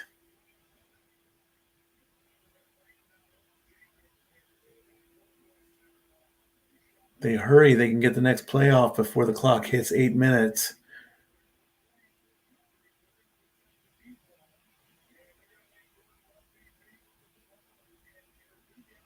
Josh Jacobs has 72 rushing yards. He's too shy of 100 total.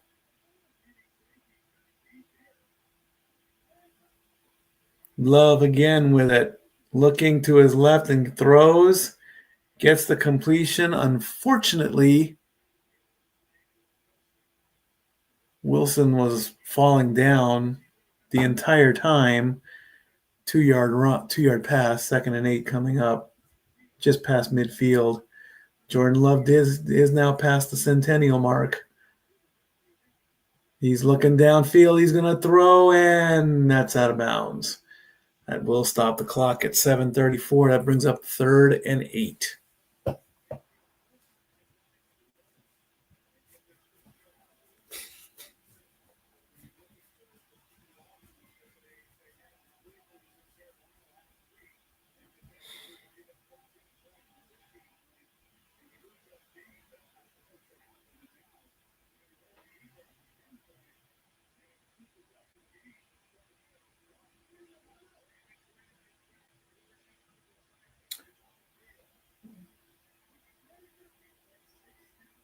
Jordan gets it, throws, completion, first down, gets 10 as he finds Wicks. Keep the drive alive.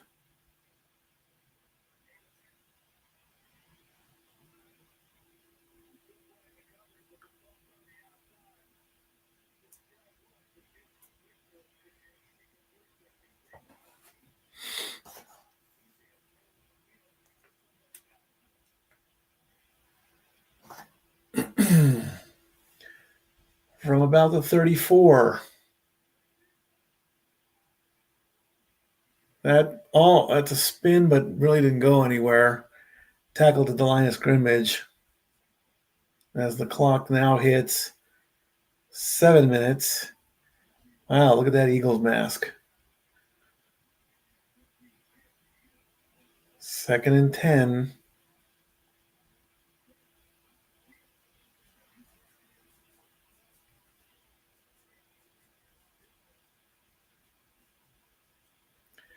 Brandon Graham, 16th season, signed out of retirement.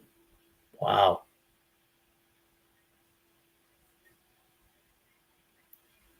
Love again, looking, throws, and incomplete, and there is a flag.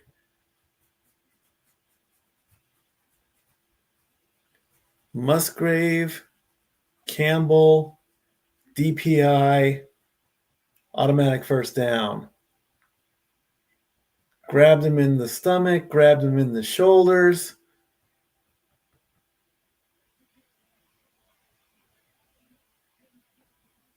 And that's going to make it 1st and 10 at the 34-yard line at the spot of the foul.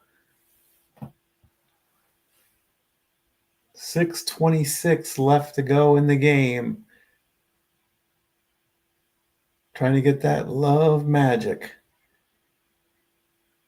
That's a completion to Jacobs, and he'll get about 7. Brings up 2nd and 3. Clock will hit 6 minutes from the 7-yard line. Play number 11 coming up. To Jacobs, gets the first down, and he fights his way into the end zone for a Green Bay touchdown. So with 5:49 left to go, the Pack is trying to come back. As his shoulder, his knees are down short. His shoulder might have crossed, but the ball didn't.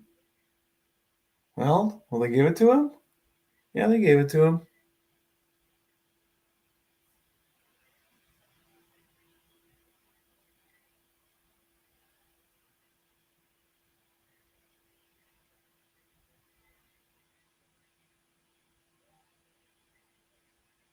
Kick is up, and it is good. So with 5:49 to go in the game,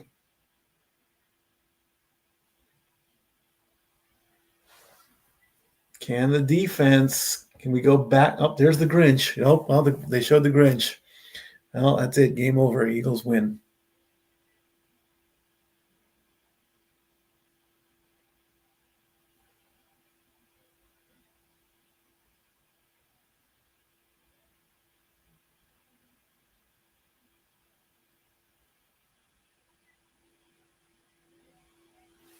Pizza Hut with a Christmas commercial before Thanksgiving.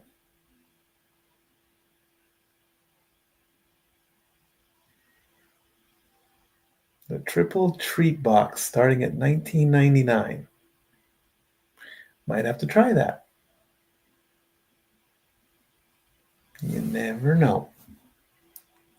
You never know, don't you know? Don't you know?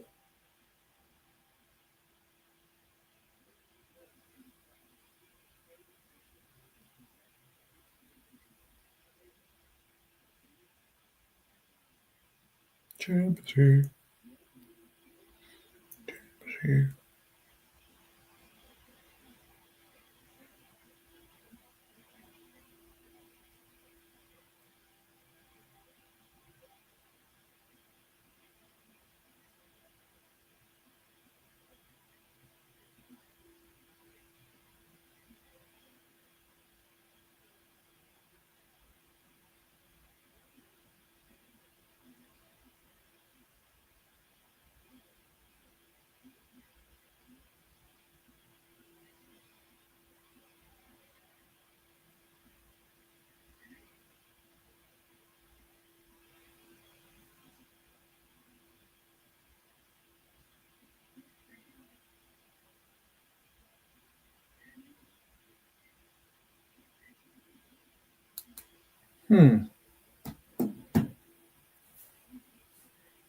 Jumbo bucks.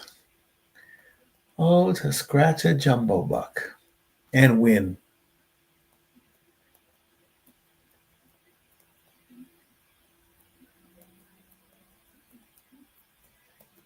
I don't remember the last time I scratched a lotto ticket and got a big number. Seahawks, Eagles, Pack, and Bucks are your division leaders. In the NFC, the Rams, the Lions, and the Bears are the wild cards right now. That's going to be a thing. From the 2 up to the 20 to the 25 and to about the 27, 28-yard line. Game recap? There's not much of a game recap. The first half was boring. The second half has picked up a little bit.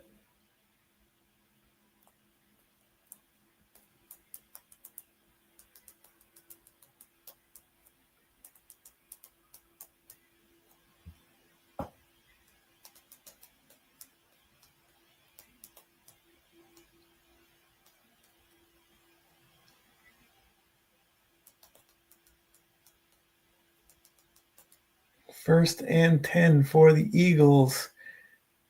It is a handoff to Barkley, and they got him. Oh my gosh, they tackled Barkley for a loss of 2. That's huge.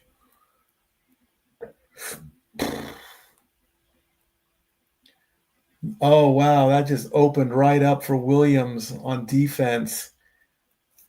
It's like they parted, and he got him, surprisingly. That's right, let's go.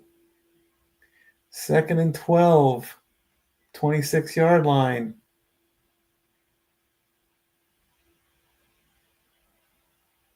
Takes the hand. Oh, ho, ho, ho. The pass was intended for Goddard. One hand. Didn't even see it coming. And he swats it down.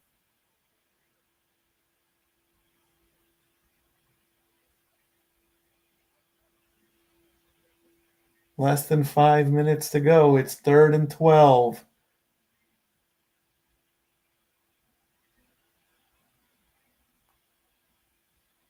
Packers trying to get the ball back.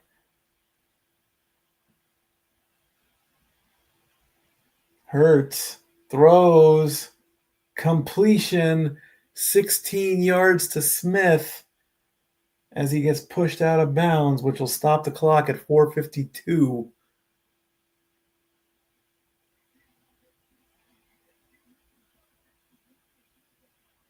Brand new set of downs for the Eagles.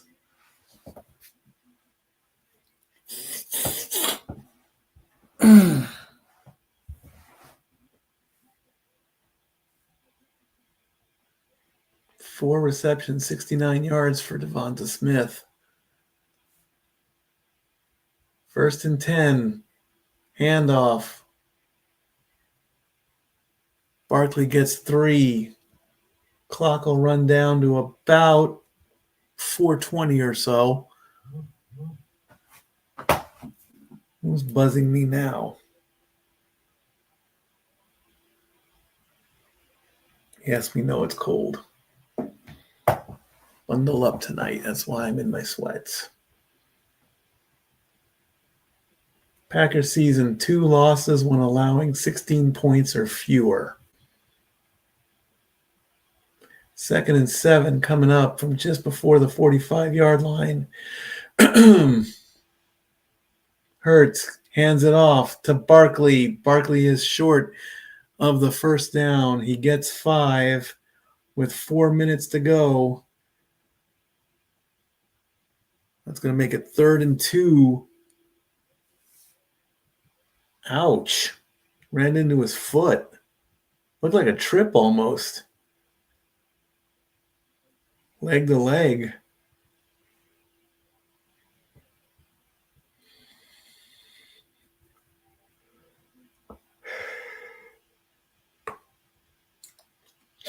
Excuse me. Clock down to 3:25. 3 seconds on the play clock. Eagles are going to burn a timeout. Interesting play.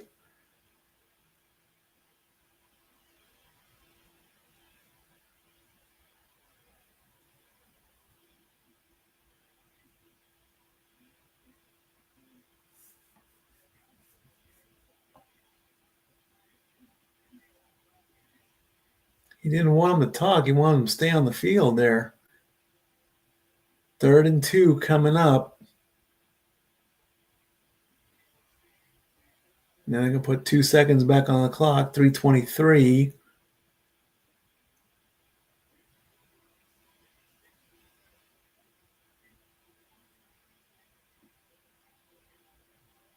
Boo the tush push.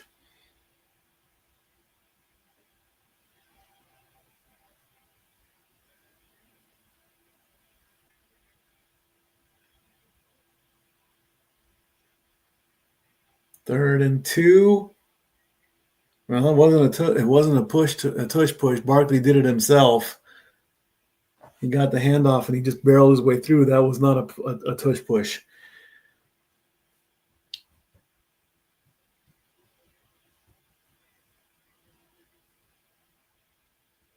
And the clock hits 3 minutes. The play clock's at 25. So if they stretch things out, that's going to take it down to 2:35.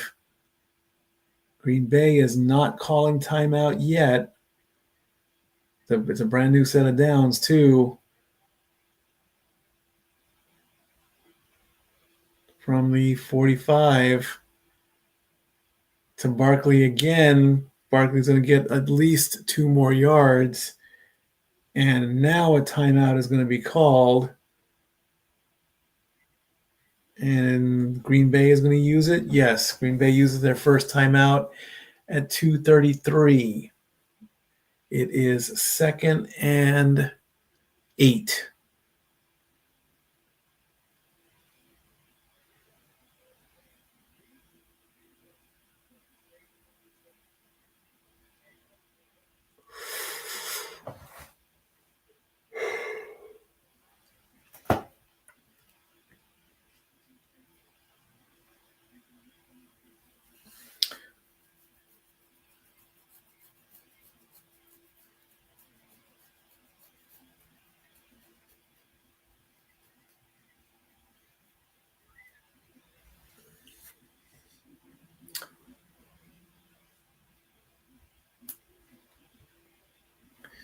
Let's take a look at the Week 11 matchups.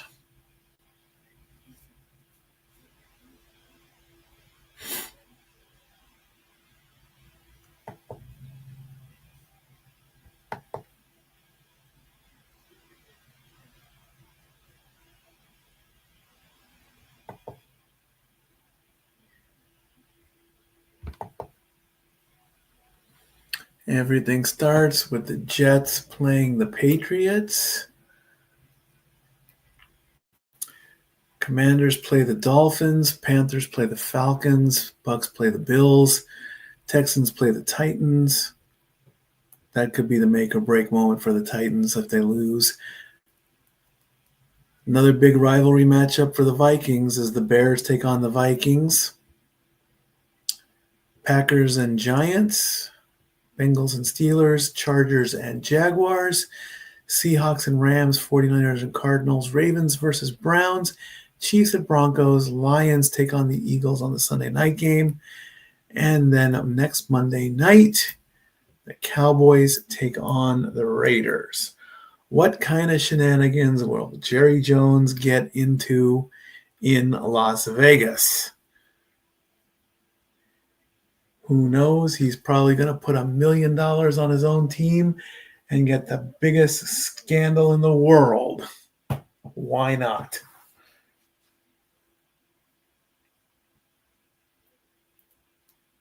There's Parsons with some veterans. All right, 2nd and 8 after the timeout. Fake handoff, look out. Hurts in trouble. He gets rid of it, though. That's going to bring up 3rd down. The ball with the incompletion that stops the clock at 2:29. Smith, the intended target. Parsons pressured on that one. Parsons got through and almost put a hurting on Hurts.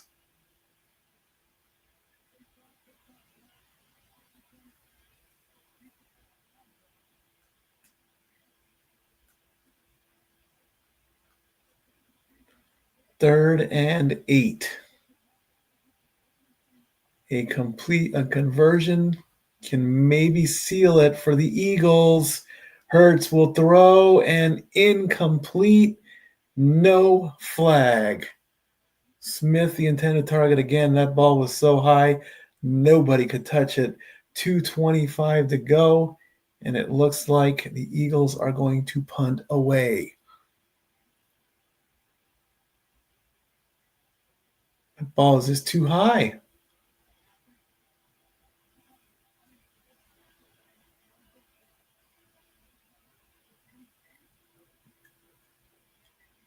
Fourth and 8, and they're going to go for it? Why?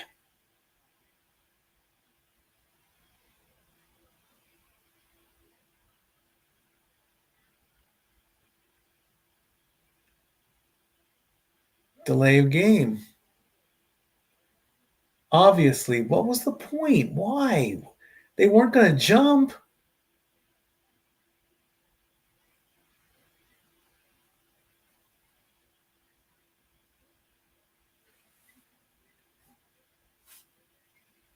Why would you do that? I have no idea.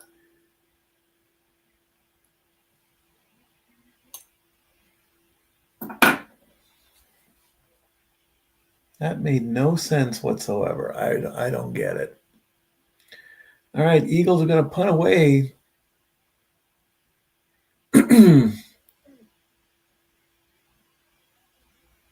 There's the punt. It's going left. It's going to be a fair catch right at the 10-yard line. So the Packers are going to get a play before the 2-minute warning from their own 10-yard line.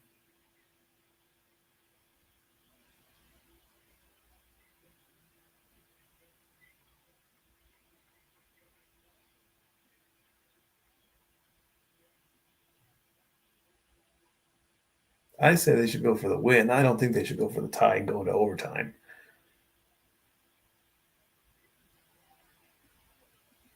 The Pack has already gone in through a tie situation. They don't need another one. 2:18 to go to maybe get into field goal range or go for the win. 17 of 26 for 124 for Jordan Love. First play, incomplete.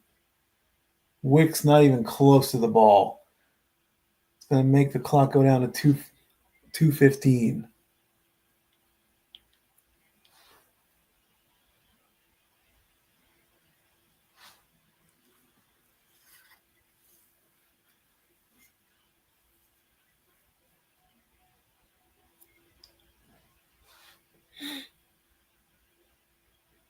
The Eagles are 5-1 in one-scoring games. Second down. Jordan Love getting dangerously close to the end zone. He throws incomplete. Melton, the intended target. 2:10 left to go on the clock. Third down. He was dangerously close to his own end zone on that play. His foot did touch the goal line.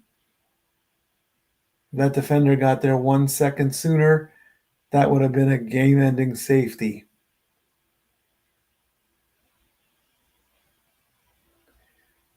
Four for 11 on third down for the Pack. Fakes the handoff, throws, completion. 25 yards to Watson, and that takes it to the 2-minute warning.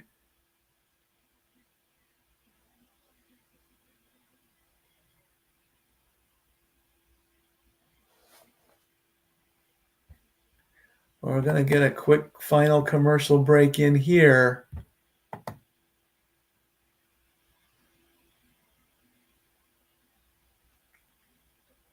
And we are at 89 people watching.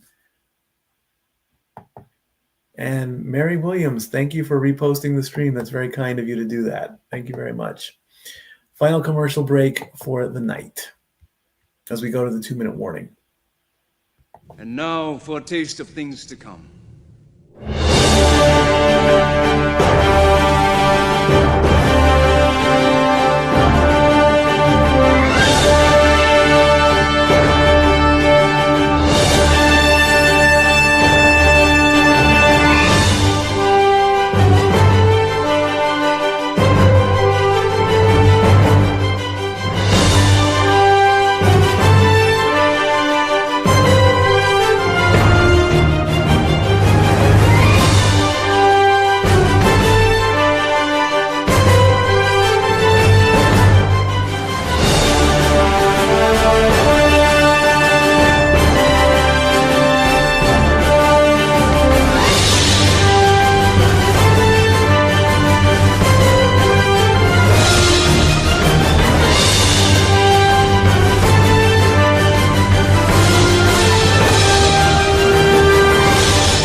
$91.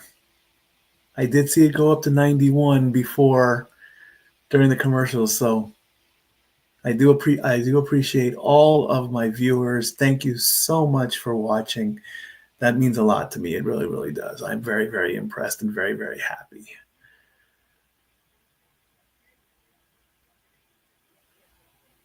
Sports Center after the game. Well, you might be waiting a little bit there, Mr. Scott Van Pelt, just because if the Packers can pull this off, the game might take a little bit longer. You never know.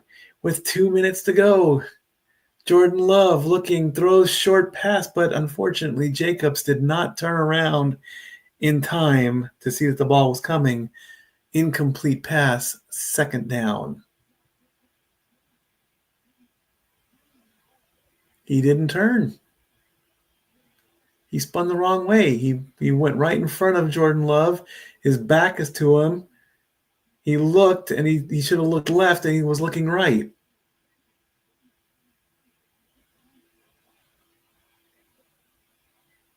Second and 10 with 1:56 to go.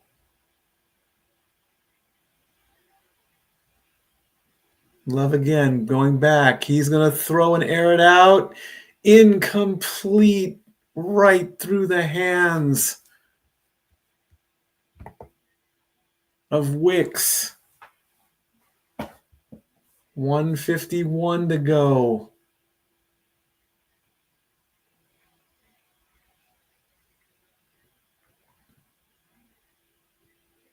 Wicks gets past a couple defenders, jumps, and the ball goes right through his hands. He did get a piece of it. He just couldn't bring it down. 3rd and 10. Jordan looking, throw, completion. And that's going to be a 9-yarder to Musgrave. That's going to bring up 4th down. And they are going to go for it to try to keep the drive alive. They're trying to get the Eagles to jump. Flag on the play. They might have gotten the false start, or perhaps.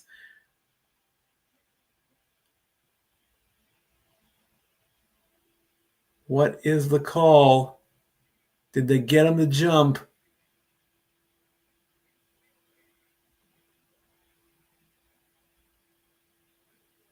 Illegal formation. Green Bay.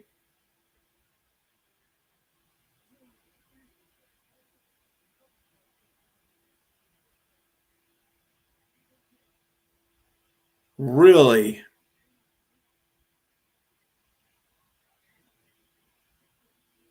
And there was also a fumble and a recovery. Let's take a look here.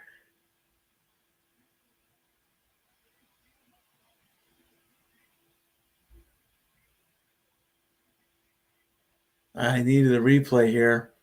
So there was a penalty, a fumble. Eagles have the ball with 1:26. That's going to do it.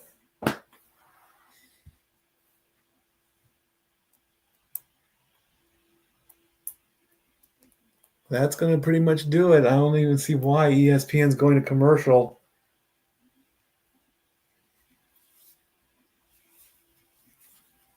I do not see the point in it. I really, really don't.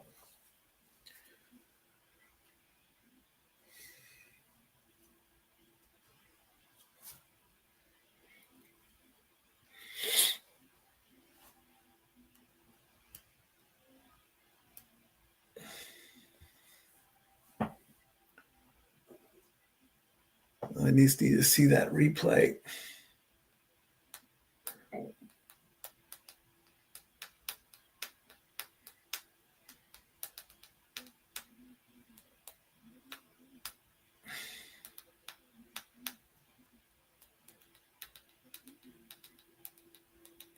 As we get the commercials. So more, I mean, the math is there. I mean, it's pretty much a lock here. So we're going to give Philadelphia their 7th win.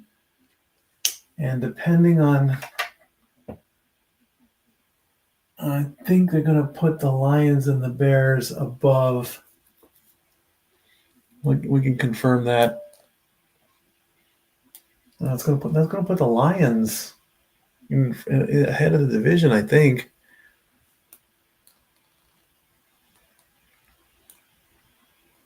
So we look forward to next week as the Cowboys play the Raiders in Las Vegas at Allegiant Stadium. And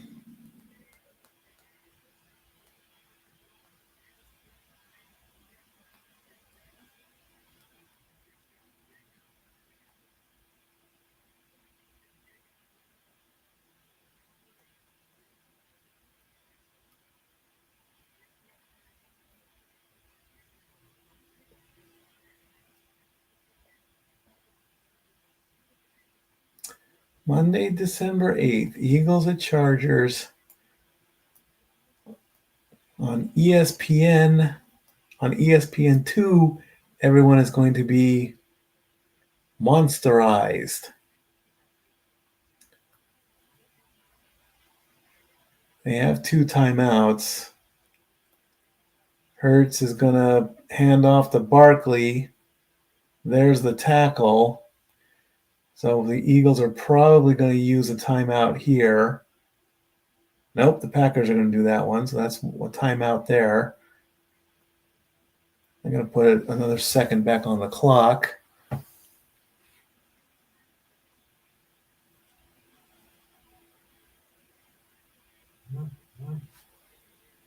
Again with the buzz. Why am I getting the buzz?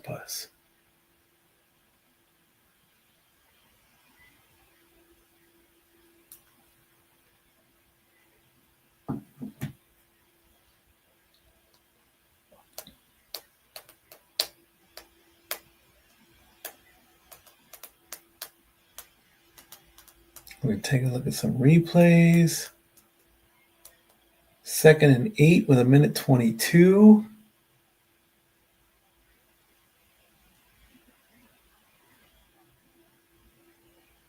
Hand off to Barkley. He's going to go right. There's the tackle at the line of scrimmage.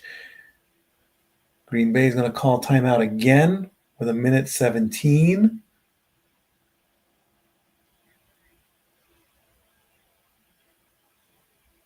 They put another second on the clock, so that's 1:18.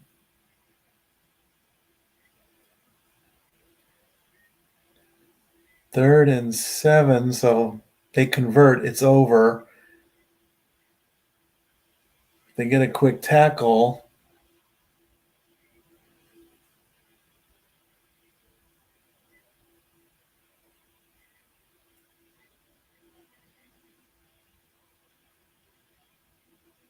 $1:18 left to go. The Packers are out of timeouts.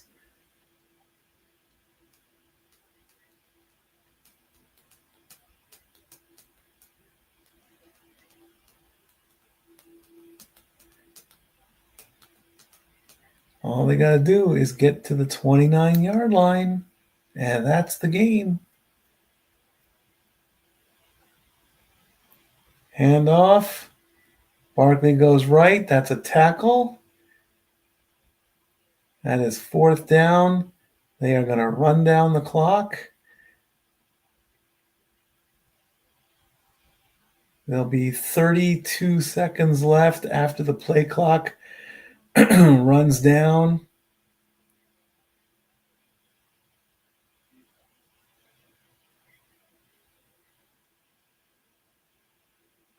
And they're going to keep, the Eagles are going to go for it.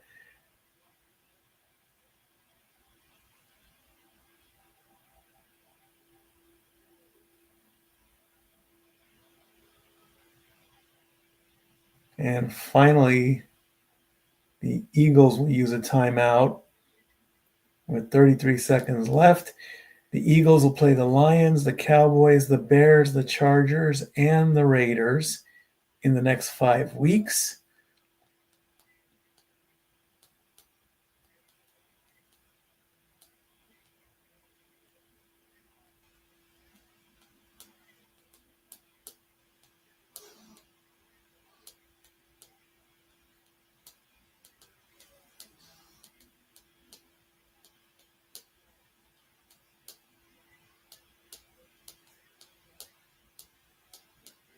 And they're going to run the ball again. All they got to do is get to the 29-yard line, and that'll be the game.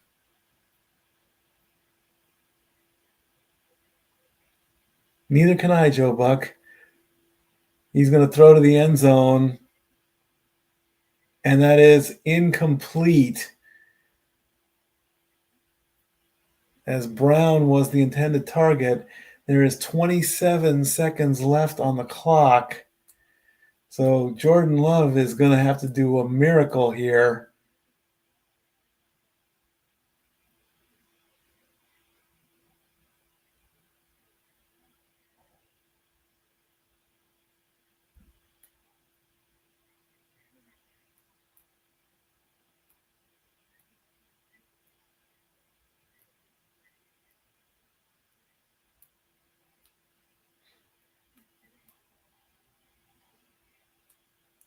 Brandon McManus' longest field goal is 61 yards. They're on their own 35. Love is going to try and get some yardage. He's going to air it out. He's got someone, and it's incomplete, and no flag on the play. 20 seconds left to go in the game. Watson, the intended target.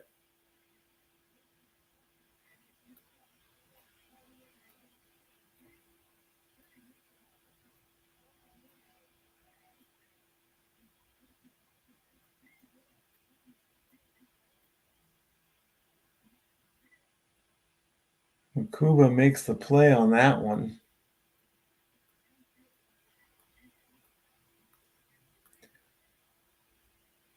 Love again, trying to get some yardage. He's going to air it out every chance he gets. That is a completion. The ball is, they have to hurry. 10 seconds left. They did get the first down. They got to get it set. And a spike. And he did get 19 yards, but there's only 5 seconds left. So McManus is going to come on the field, and he is going to try and break his own record. They basically have no choice but to go for it.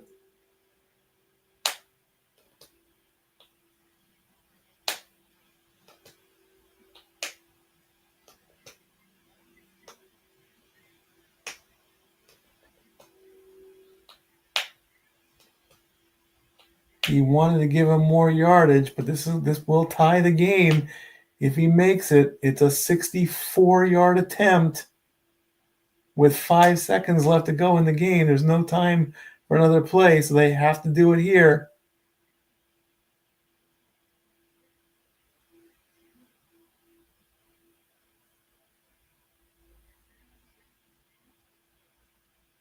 Philadelphia is using their last timeout. Why?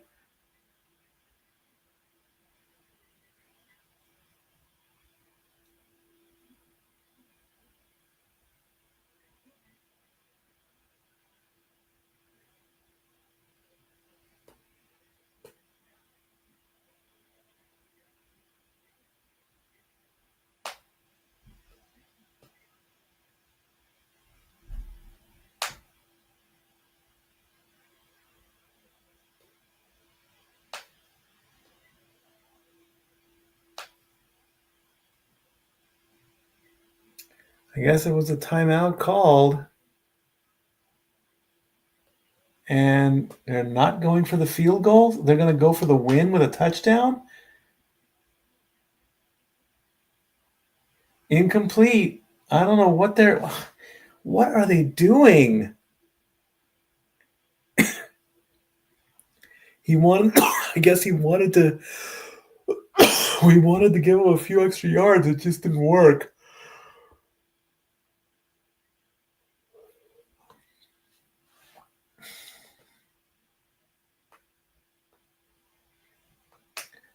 $13 of 20 lead changing field goals with 2 seconds left.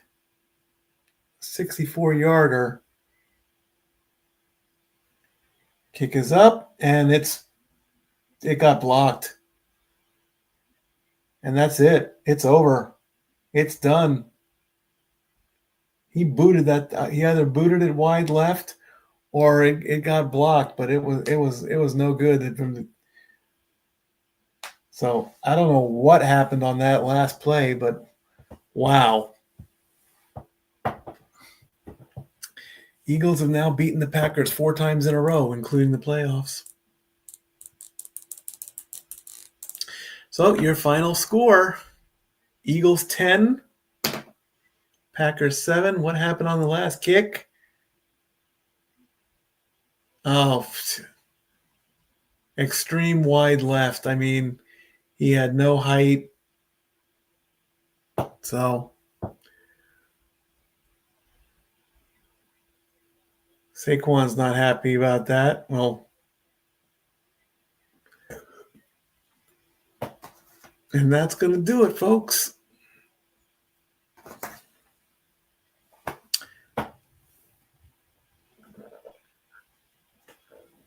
So the Packers are going to drop to 5-3-1. And we may have to at least wait until the official update. But I think that's going to put them below.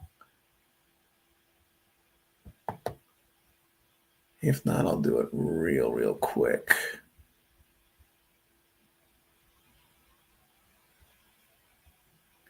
Yep, standing Settings are updated with the completion of each game.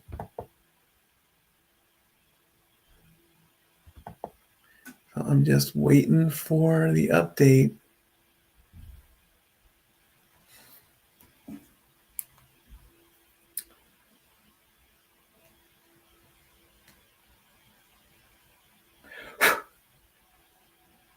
I don't know how they do the math on that one. Is that 5.5 divided by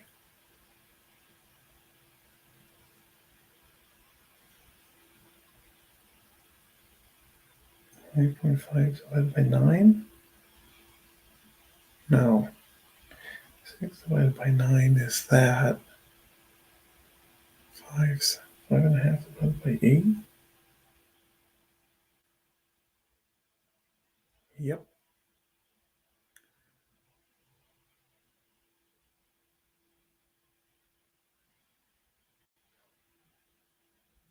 So 5.5 divided by 9.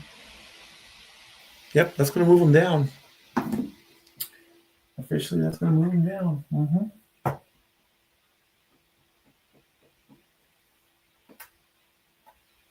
So the Lions move up, the Bears move up, and the Pack moves down. Percentage-wise and other. 6 and 3, 6 and 3, 5, 3, and 1. So the Lions are ahead. So there you go. All right, friends, we're going to call it for the end of the night. That's it. We are done, all 90 of you. Thank you so much for watching. Next week, Cowboys and Raiders in week 11. Follow me on Twitter at LBStatKid1977. Use the hashtag StatBoyApproved. And we'll see you next week. Good night. I love you all. Statboy out.